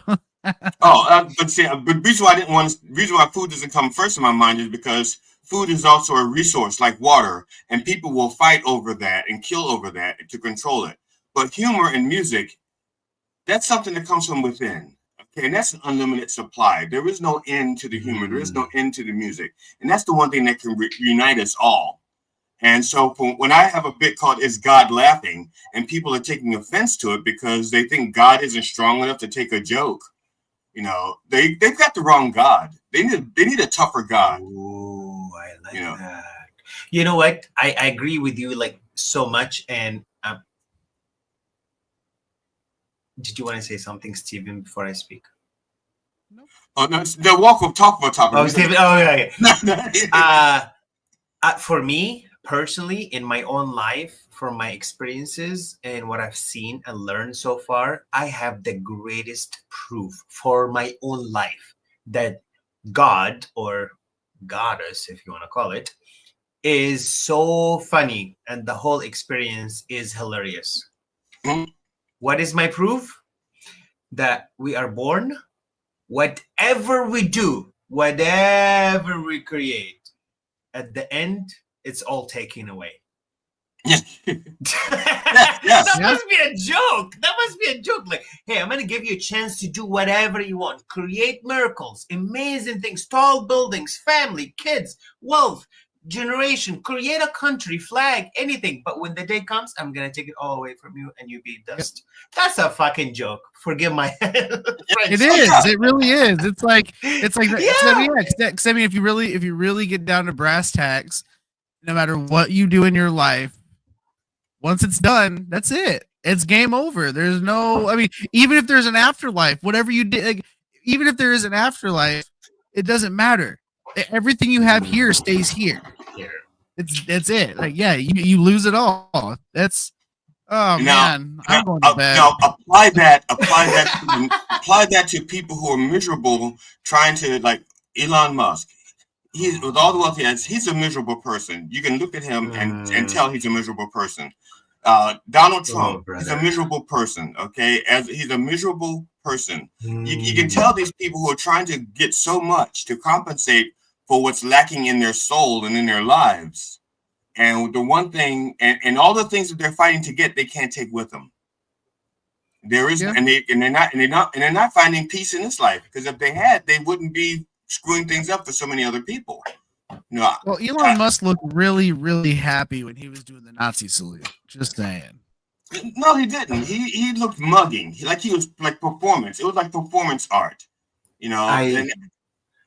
Forgive me, I feel really perplexed. And Gigi or Steven, if you guys can help me to connect these two dots, because I love connecting dots, and I feel like these two dots are too far apart, and I genuinely need your input. Having this podcast, the equipments we're using, the software, the platform, and the network and the internet was actually created by people who are striving, like Elon Musk and whatever things they're doing, Trump is doing to make the country more wealthy, and that provides whatever, more security and all. So those people, like, they feel like if they have like a hole or a void and they're trying to fill it by creating things in the world, yet those things that they're creating benefiting some other people, yes, hurting some other people too, but also benefiting some other people.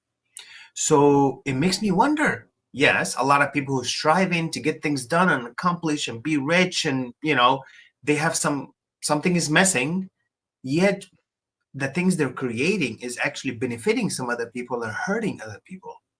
What do you guys think about that? Well, it's funny because I came across this phrase that I misread something, and in my brain it registered something else. But in my brain it became midlife crisis instead of midlife crisis, midlife crisis, and that's where we are. We're at a midlife crisis, and that is the fact that we have two lives. For the most part, life is uneventful. Life is uneventful. Most of our moments are just moments. Okay, that's it. They're not exciting things like, wow, look at that. It's like, no, it's more like, oh, time has just passed and nothing has happened significant. That's what most of life is. But people want to make life feel like every moment is something spectacular. Every moment isn't. And so they take pictures of moments, and even moments that didn't happen. They take these pictures and they say, this is my life. Look at how great my life is. But it's a midlife crisis. It's not their life. It's a lie that they're trying to perpetrate on everybody. And the thing is, we created this lie because most people are bored because they don't understand that life is uneventful for the most part. But as a people, we used to have eventful lives. Okay, before television, before homes, we lived outside. Okay, and we lived outside without homes. We lived outside in groups for safety. Okay, that was exciting because you were trying to stay alive. You just lived outside in groups for warmth. You didn't know where the next fire was coming from. That's exciting. You didn't know where the next meal was coming from. That was exciting. You had to go out and maybe, send 5 people out to find an elephant with a stick and a blow dart. And 4 would come back, without the elephant. so it's one less mouth to feed, but we're still hungry. We had exciting, but we worked hundreds of years to take all of the excitement out of existing and living, so that we're living in boring houses. And we have all this extra time on our hands where we're not growing our own food and making our own lives and connecting with people directly. And so we miss it. And so we created it in lies through the internet, through stuff like that. They're trying to get back the very thing that we gave up, which is community and connection, which we had before we decided to make life boring. And I don't know if that makes sense to you or not. It makes sense to me, and I'm hoping it makes sense to you. If not, and you don't want me to repeat it. Can you just repeat what you just said, please? Pretty much. there was a movie. There was a movie. Oh gosh, was it? And the guy hears this long story. He says, "Could you repeat just a little bit of it? Just a little bit of the beginning, a little bit of the middle, and a little bit of the end." You know what? I actually love this sharing. I can't help it. My brain is processing. You probably can see it on my eye. I'm all over the place. The ideas and the concepts that you bring up is like heartwarming, and like building this community and closeness and vulnerability. And the thing is, I think it was a little bit easier to do this when we were not 8+ billion year people. Yeah, for sure. Like, imagine like the US right now is like 360 million people. Imagine if we're like only 1 or 2 million or only 5 million. Every group will huddle together. Like, I don't know, the next human being is like miles and miles away. I haven't seen another human being for like months or years. So it becomes crucial to stay together. But now with the internet, is making us like us now. It's like the distance is almost does not exist in terms of time. So my mind is like, I love what you're saying, and it makes so much sense. Yet I can see the history transition of how it become that way, and I don't have an opinion on it. It's just merely an observation, to be clear. Well, it's just me. The thing is that the way it came about is, I guess, one thing. The thing is, but what we're doing now with it is what's disturbing to me. I understand how we evolved to this point. You know, we wanted boring, we got boring, but now people also, instead of embracing the boring moments, they're creating lies to compensate for the boring moments. It's like, I don't like that my life is boring 80% of the time. So I want it to be exciting. I want it to be exciting 80% of the time. So I'm going to lie about this. I'm going to lie about that. I'm going to take a picture of this meal. Okay. I told this story during my first marriage. I had this idea for Mother's Day. I was going to take my wife out to spend the whole day with my wife, and we was going to get a limousine. And I was going to take her to breakfast and take her to dinner and take her to a show in a limousine. And it was expensive. Yeah. And I had this idea. And so I was telling a friend of mine about it. And he goes, "That's a great idea. Would you mind if my wife and I, if I did this with you? And then you can cut the cost in half." And he goes like, "Okay, yeah, great. Two of us. Yeah. Yeah. So, and then he's telling another friend, and he goes, "That sounds great. Would you mind if my wife and I tagged along?" So now we cut the cost down to thirds. And we go, "Okay, great. Okay, so the three of us can do this." And then a fourth person got invited. And they said, "We can do this and do it in quarters." And the fourth person says, "Can I borrow some money from you guys so I can pay my part?" We said, no. That's not how that works. That's not right. That's not how that works. So he wanted to be part of this life, but he couldn't live the life. He couldn't afford to live the life. So he wanted to borrow the money from us so that he could be part of this. And when we go, we're at the place where the limo picks us up. We meet at a restaurant for breakfast, and our wives are totally oblivious to this. We've taken them to breakfast. We all meet at this one restaurant, and the limousine shows up outside, and it's bigger than the one we asked, or bigger than the one we paid for, because that one had engine trouble, and so they took us to the next available limo, which was huge. It was like the only thing it did not have was a pool. And we weren't dressed for swimming anyway because it was Mother's Day. So when we get out to our car, there are all these people taking selfies next to the limousine like it's their limo. Okay, it's not their limo, but they're all like taking these pictures and posting it. Me and my wife and my ride. Me and my girlfriend and my ride. It's like, no, you couldn't afford the limo. Okay, to be honest, I couldn't afford the limo. I've been saving for months. And still putting a lot of it on the credit card. And we wind up sharing it. But still, this was our adventure, our limo for the day. But these other people like, see what we did? And they're taking these pictures and they know it's a lie. They know it's not their limo. And they want all these other people to think this is their limo. See, and that's the point I'm trying to make, is that people, instead of embracing, okay, yeah, maybe you can't afford a limo for that day. But you can afford to take your wife be kind to your wife or the mother of your children. You can afford to be kind to people. You don't need all this excitement. Like you can create excitement. Help poor people. Help other people. Be kind. Be nice. Create music. Create jokes. Create beauty. But don't lie about the beauty that you didn't create. It's what I'm saying. And that's what I'm saying. That's what I'm calling it, a midlife crisis. People are bored with their lives, and instead of doing something beautiful with it, they're just going to cover it up and say, "This is my life. I'm going to lie about it." Instead of making a beautiful life, they're going to lie about a beautiful life. And that was what I was trying to say in the past 12 hours. I don't know how. Actually, I'm really grateful for your sharing, because it prompts me to share something with you guys that is a result of my research, that our experiences are basically is the database that we use to interpret events.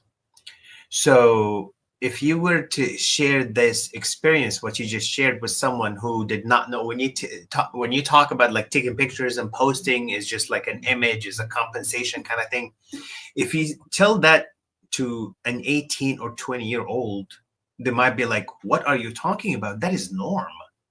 Yet, when you bring up the story and the background that you've had with it 10, 20, 30 years ago, that is your interpretation of it, because that is your coding system.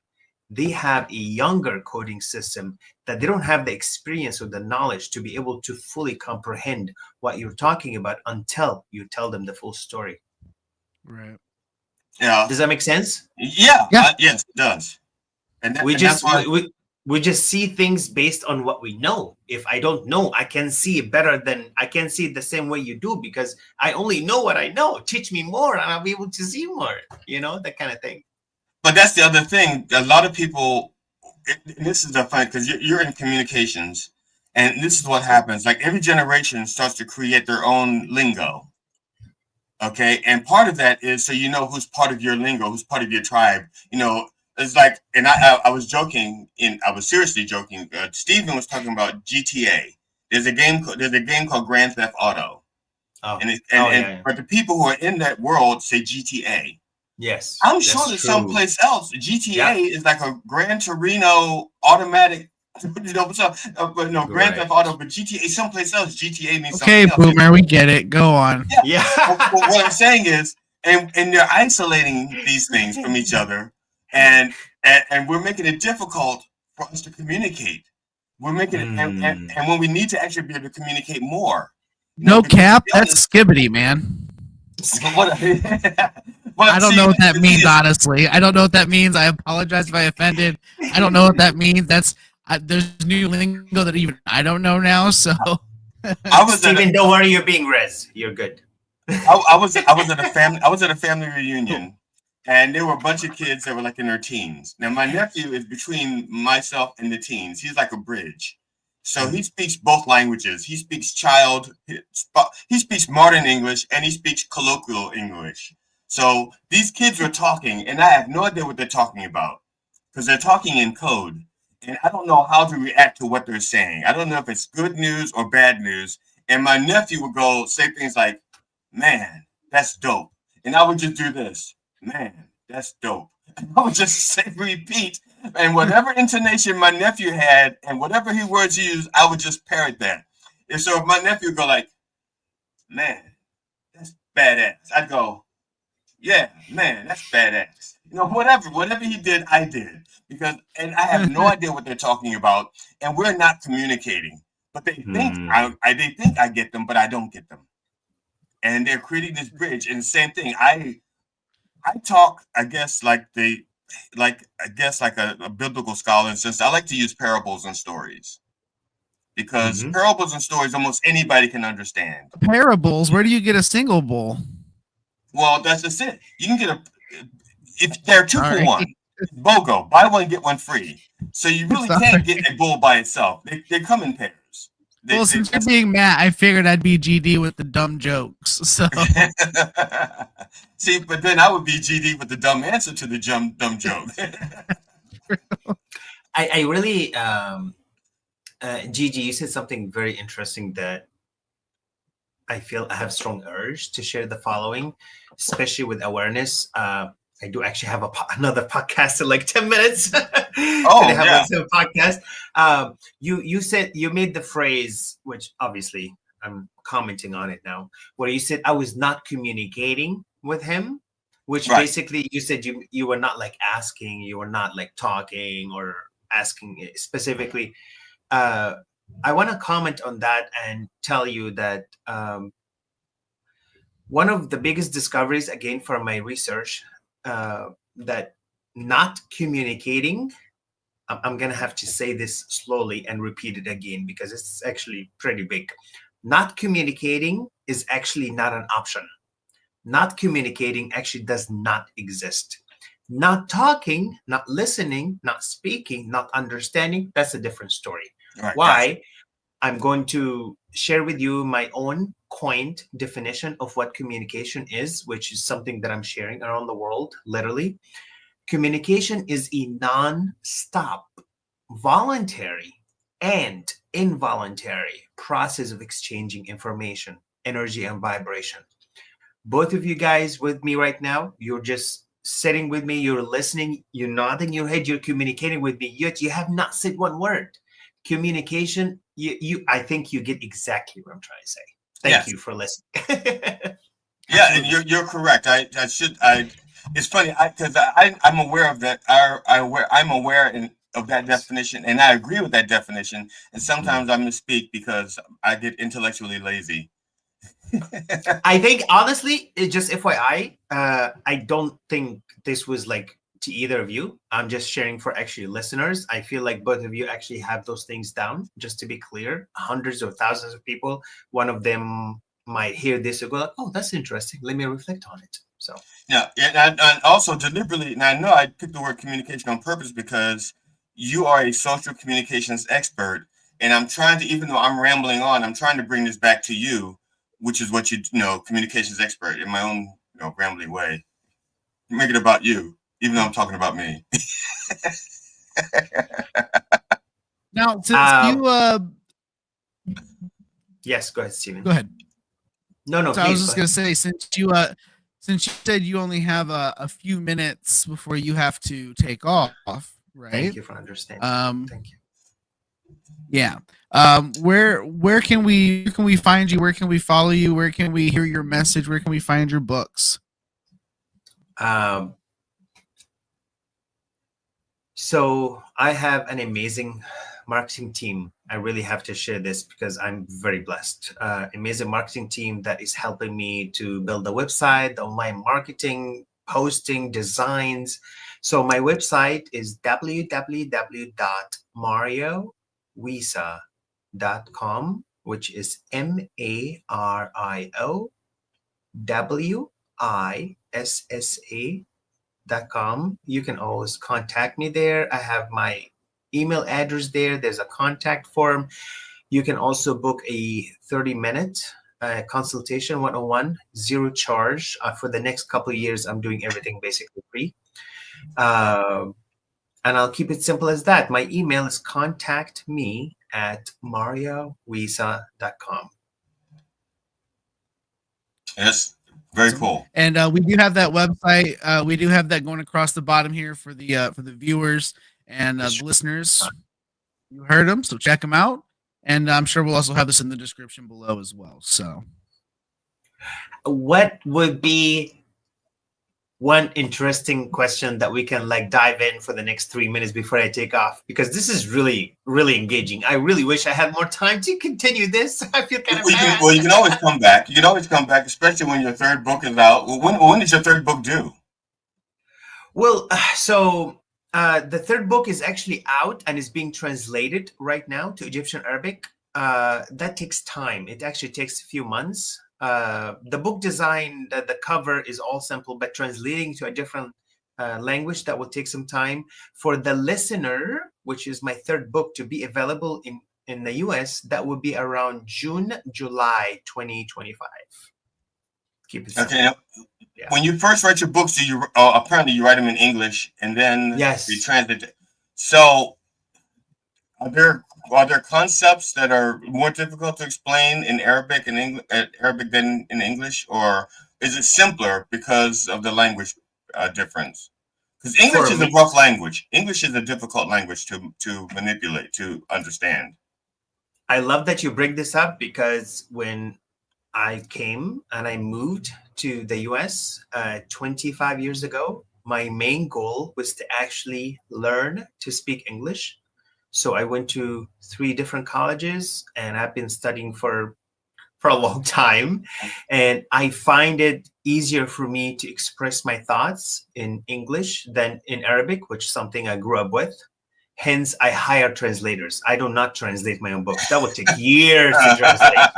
So many topics. There's no way I can cover them in Egyptian Arabic. There's just no way. So English is primary for me. Absolutely. Like compassion, mindfulness, authenticity, vulnerability. I have no idea how to speak about this in another language. And these are key concepts from my book, my first book, Empowering Communication Unleashed. Authenticity. Now, I had a friend of mine who was teaching Arabic. He was teaching English to Arabic students, and he was using some of my material I guess as a what not to do in English. So he was using some of my material to teach them English, and which is flattering, especially since he told me because he says I do such bad things with the English language to be funny, and so he wanted them to understand those nuances and things like that. So that's what made me think of it, because you writing in English, I know that there's some nuances that just don't exist in other languages. You know, That's true. That's true. So I have to trust the translators, and I get a couple of reviewers to review the translation. Hence, it does take some time, a couple of months, time, energy, numbers, beans, obviously. As we're kind of like wrapping up for my own session with you guys, which I feel really humbled that I was able to join you guys and have fun. I am genuinely curious. Steven, I cannot be on the podcast with you guys for like almost an hour and you don't explain the UFO and the man on the chair, wheelchair behind you with the laptop. If you don't tell me, I'm gonna go to sleep for the next week and a half wondering what the heck is going on. So no, I'm in a wheelchair personally. Have been my whole life. As opposed to being in an impersonal wheelchair. Well, you don't want that to happen. And then I'm a UFO nerd. I'm a believer. I believe in the UFOs and what they may or may not be is always up for discussion. But I'm a huge UFO and space nerd and airplane nerd. So if it's in the sky, I like it. So but you don't like what's on Earth, but in the sky sounds more appealing. For the most part, I would take the first ticket off this rock so quick. So, yep. I saw something earlier this morning, you guys. It said, what if when dinosaurs were eliminated, that was actually our ship crashing Earth? Oops. I think Steven would like that. I think like we actually cohabitate, like take over the planet from like the dinosaurs, and we kind of basically. Well, if that happened, then we would have to assume that these were white European men that landed.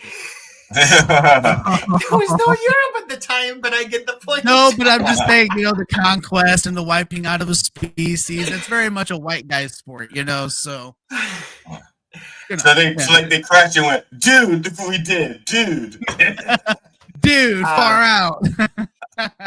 GG. Well, Mario, thank you so much for hanging out with us, man. It's been a pleasure. I have so much appreciation for this opportunity and have a feeling it might happen next time and we can play for a longer session. Have an amazing rest of the week. Thank you for your amazing conversation, sharing, listening, and creating this opportunity. Take care, you guys. Thank you. And don't forget to look up Mario on Facebook, YouTube, and his website. And don't be MarioWisa.com. Right. And he is a communications expert. So if there's a typo in his Facebook, don't be afraid to let him know about it. Oh, yeah. Yes. Mistake. That lets you know that a human did that, even though it was autocorrect. But still a human did that. I love you awesome, guys. Mario. Awesome. Take care, buddy. Take care. Appreciate you guys. Thank you so much. Bye for now. There you go. Did you? Where the fuck have you been, sir? He was milking the cat. It's prepping the glands. No, I had a phone call. My mom called me, so I had to take that. Is she okay? Yeah, she's doing okay. She was just telling me, because I'm not sure if I said anything, but she had an appointment at Johns Hopkins scheduled for like a week and a half ago,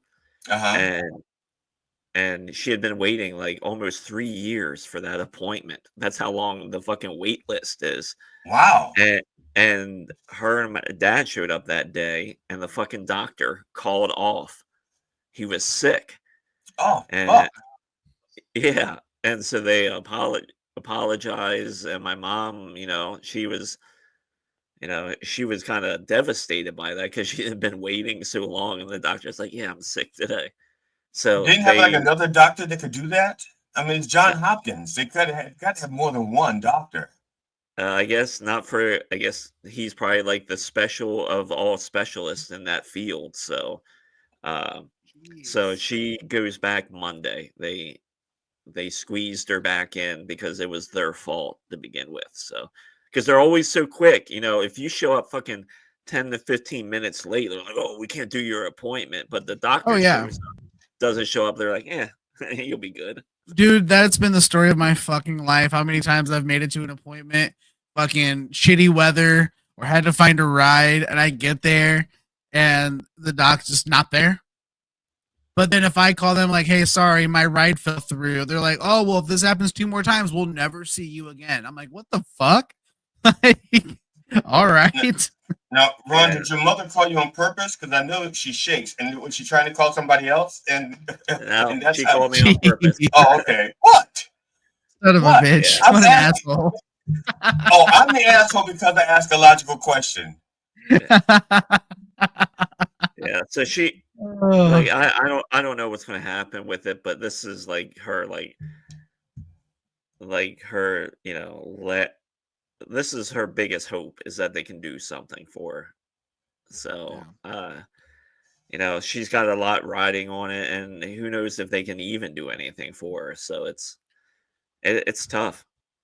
Hey guys, I have to actually jump off of here, but I will see you guys tomorrow. All right, cool. All right, see ya. And when you're out there, see if you can find Matt. Bring Matt with you. Yep, I'll bring him with me tomorrow too. I'm sure he might have got lost somewhere on the way home, but we'll find him. All right. He's probably stoned in some Indian reservation parking lot. So your mom goes back on Monday? Yeah. Yeah. She good goes luck back with on that. Monday, and we'll see what happens. Good luck with that. Do you? Well, you didn't have.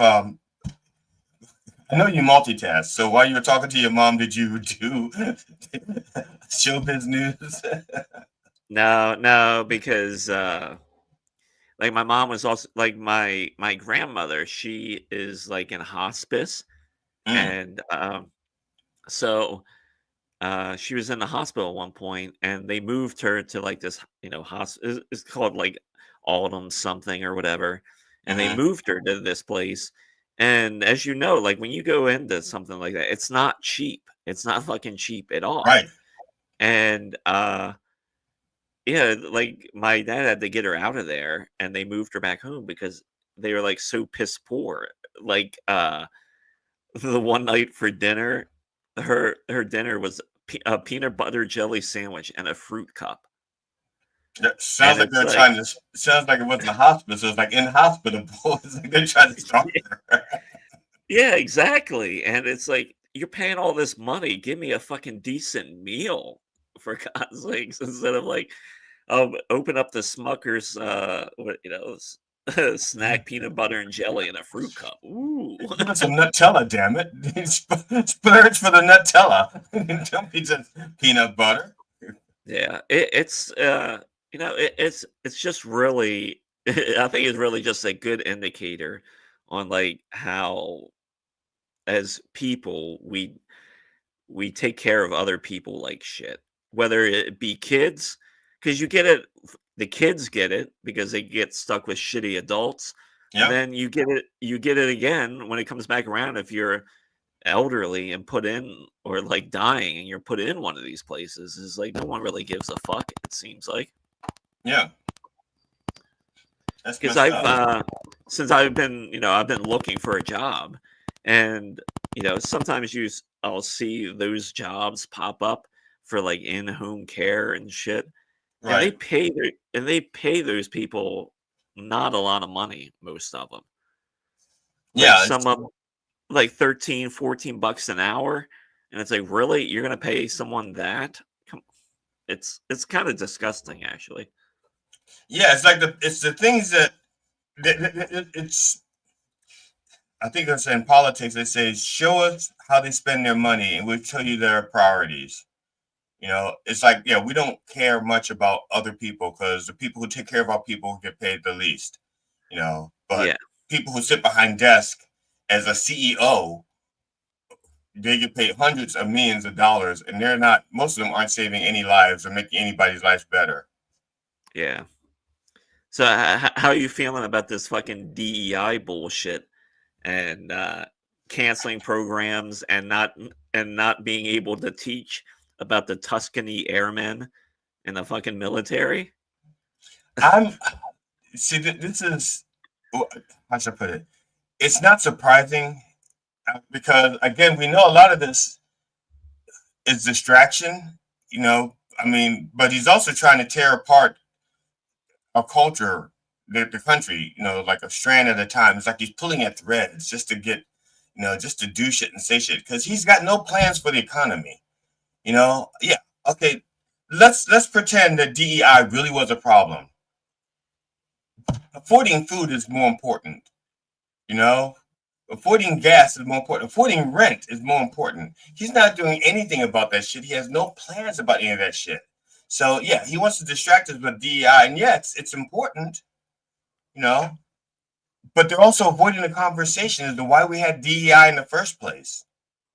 Yeah. If we get rid of it, then they're just going to go back to the same old thing, and then we're just going to be right back where we were, which means in 10 years or 4 years or 5 years, we're going to be creating DEI programs again.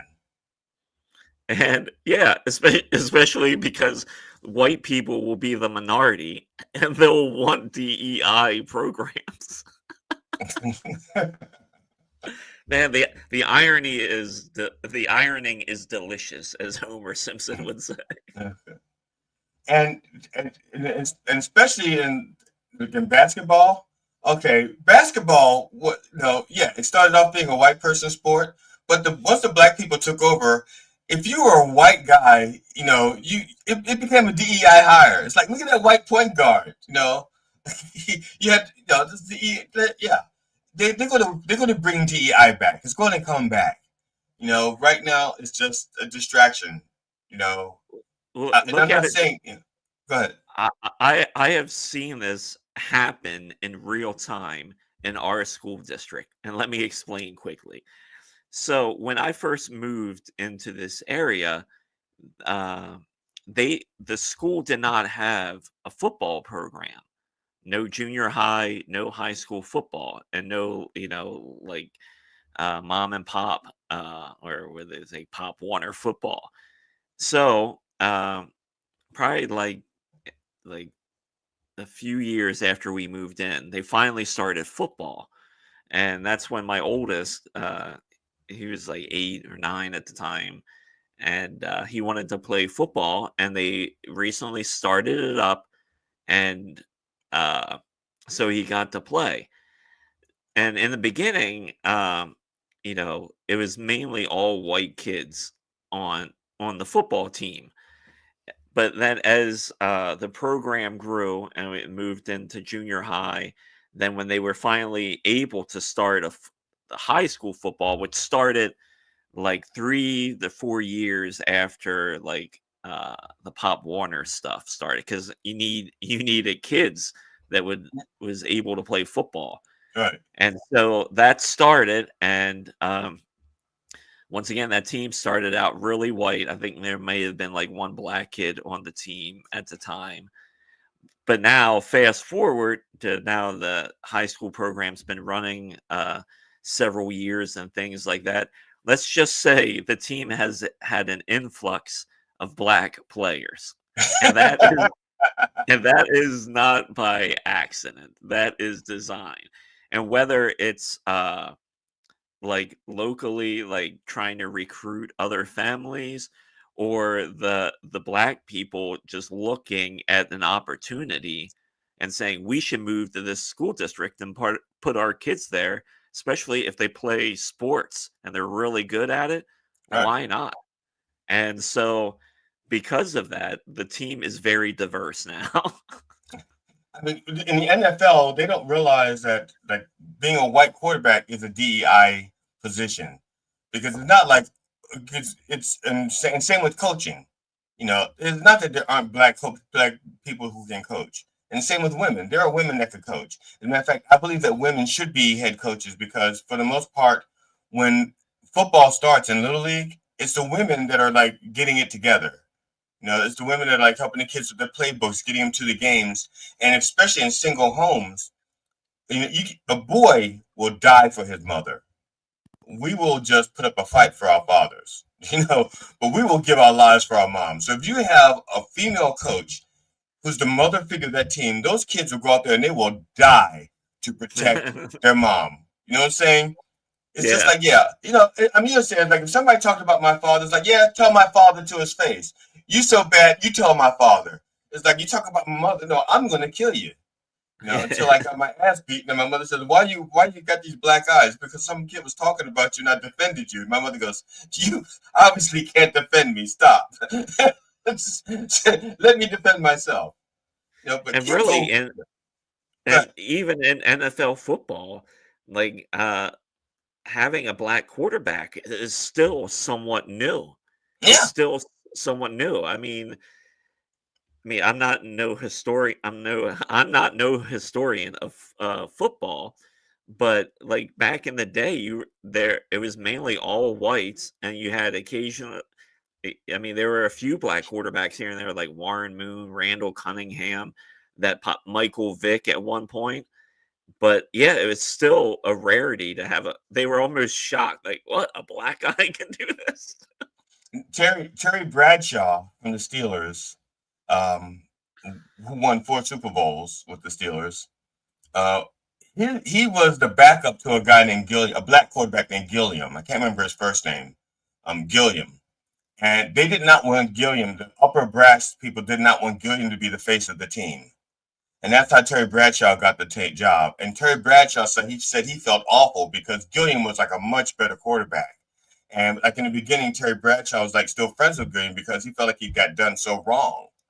You know, and also back then, if you were a black quarterback, they took you and made you into a receiver or a running back. Because and they want to get rid of DEI, they're going to lose all their white quarterbacks. If they really if they stick to the letter of getting rid of DEI, the white quarterbacks are gone because there'll be a black quarterback in every pot. Yeah, I would agree with that. And even in like hockey has what, 1 or 2 black players now. Well, we can't skate, so yeah. But even when I believe when he started playing, he had all sorts of race. People were saying horrible things about him. Yeah. But I mean, he does well, I believe. I think he's still playing and he's doing well. And they're really going to hit him if he has all his teeth still. Yeah, it's like, what's going on here? One of the few sports I know of where losing teeth is like a badge of honor. I can't think of any other job you have where you have no teeth in your mouth. You go like, and they're like, you must be really good at your job. You have no teeth. Here's our chef. Here's the head chef at Minucci's. And he comes out. You must be really good, head chef.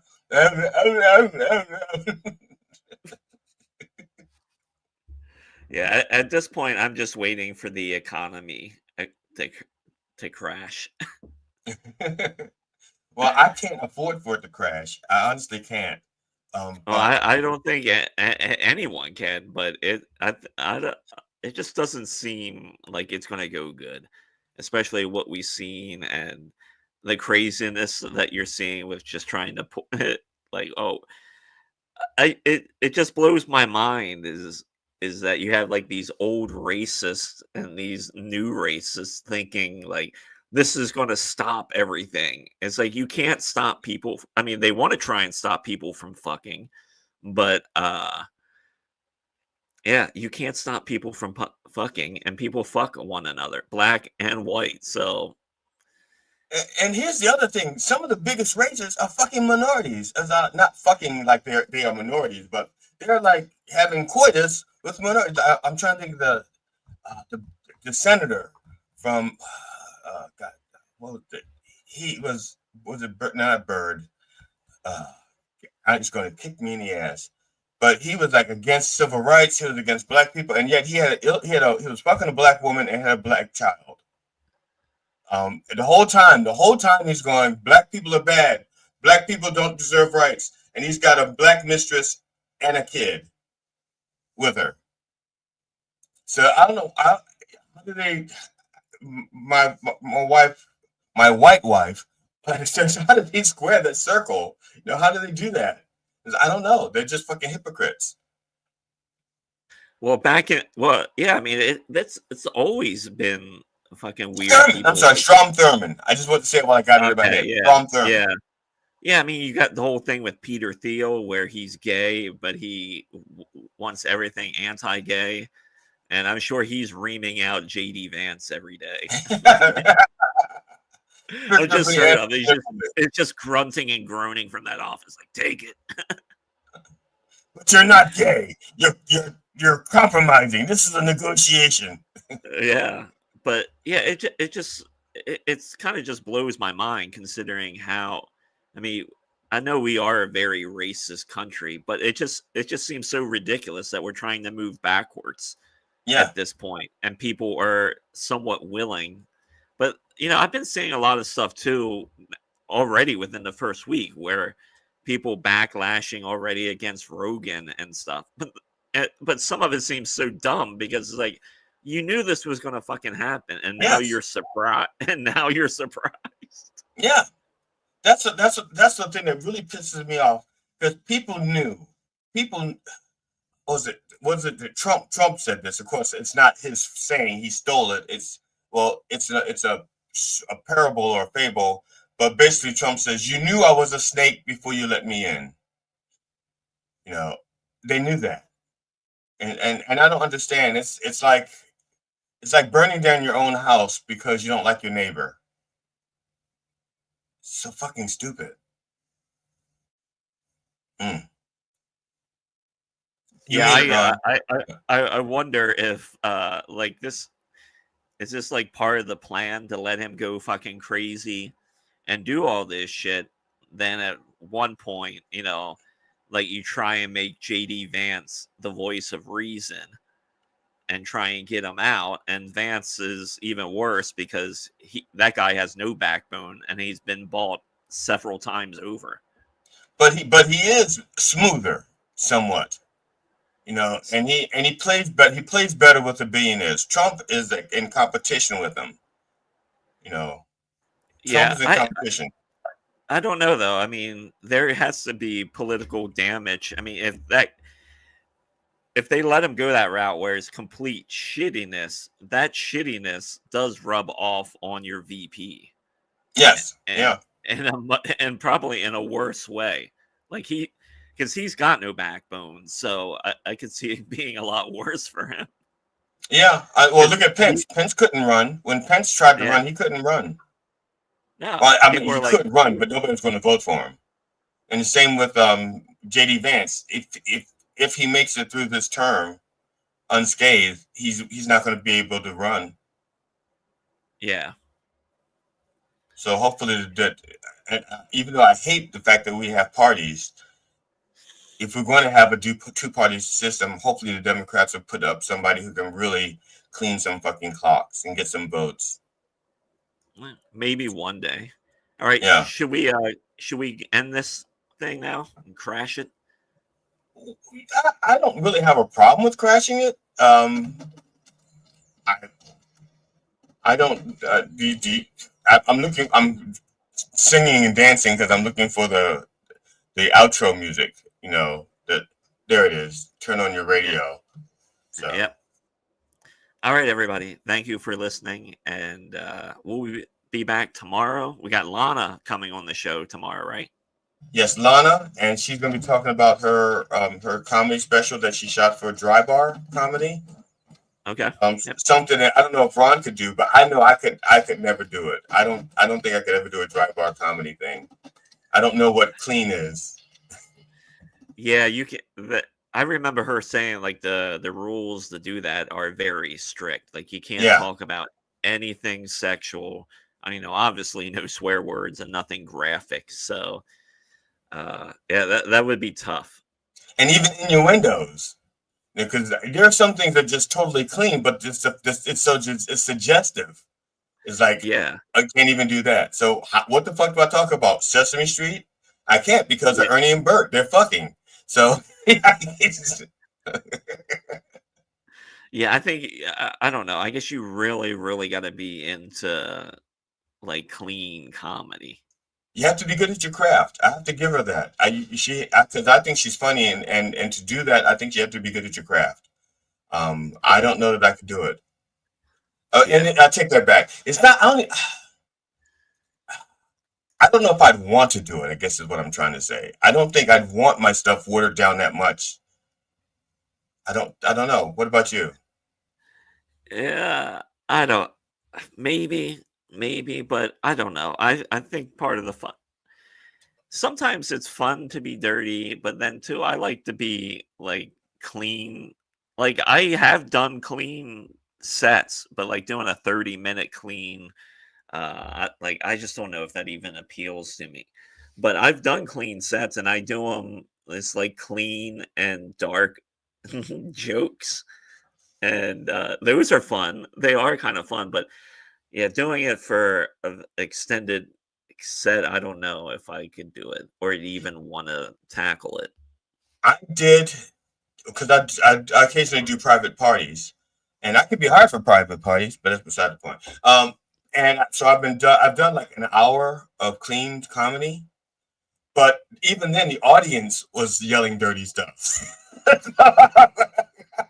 Because these are private parties, and you're like, clean, clean, clean. And said, why don't you just say cunt? Okay, I'm sorry. You know you're thinking nigger, just say it. All right, okay, sir, thank you. Thank you, Dad. No, so the audience sometimes is much worse than what, the audience can be as dirty as they want, but the comic, and then you can't say anything back? Oh, no. Yep. So, all right, let's crash it, GD. All right, my man, we crashed this as many times as we can. Here we go. You want to say the magic words, the phrase that pays? Sure. Turn on your radio, everybody.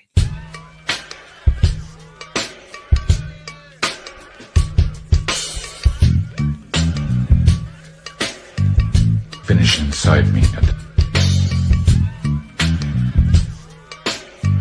Finish inside me. That's what I call schlong division.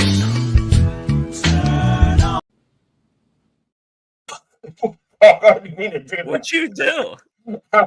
I'm sorry. I fucked up.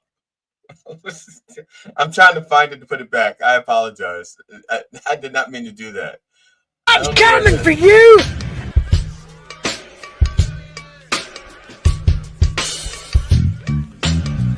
Finish inside me.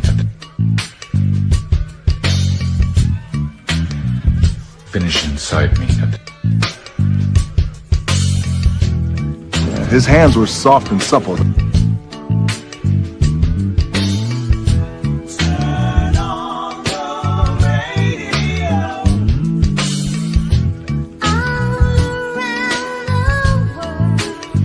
That's what I call schlong division.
me, listen to me, listen to me now. Listen to me, listen to me, listen to me now. Listen to me, listen to me, listen to me now. Listen to me, listen to me, listen to me now.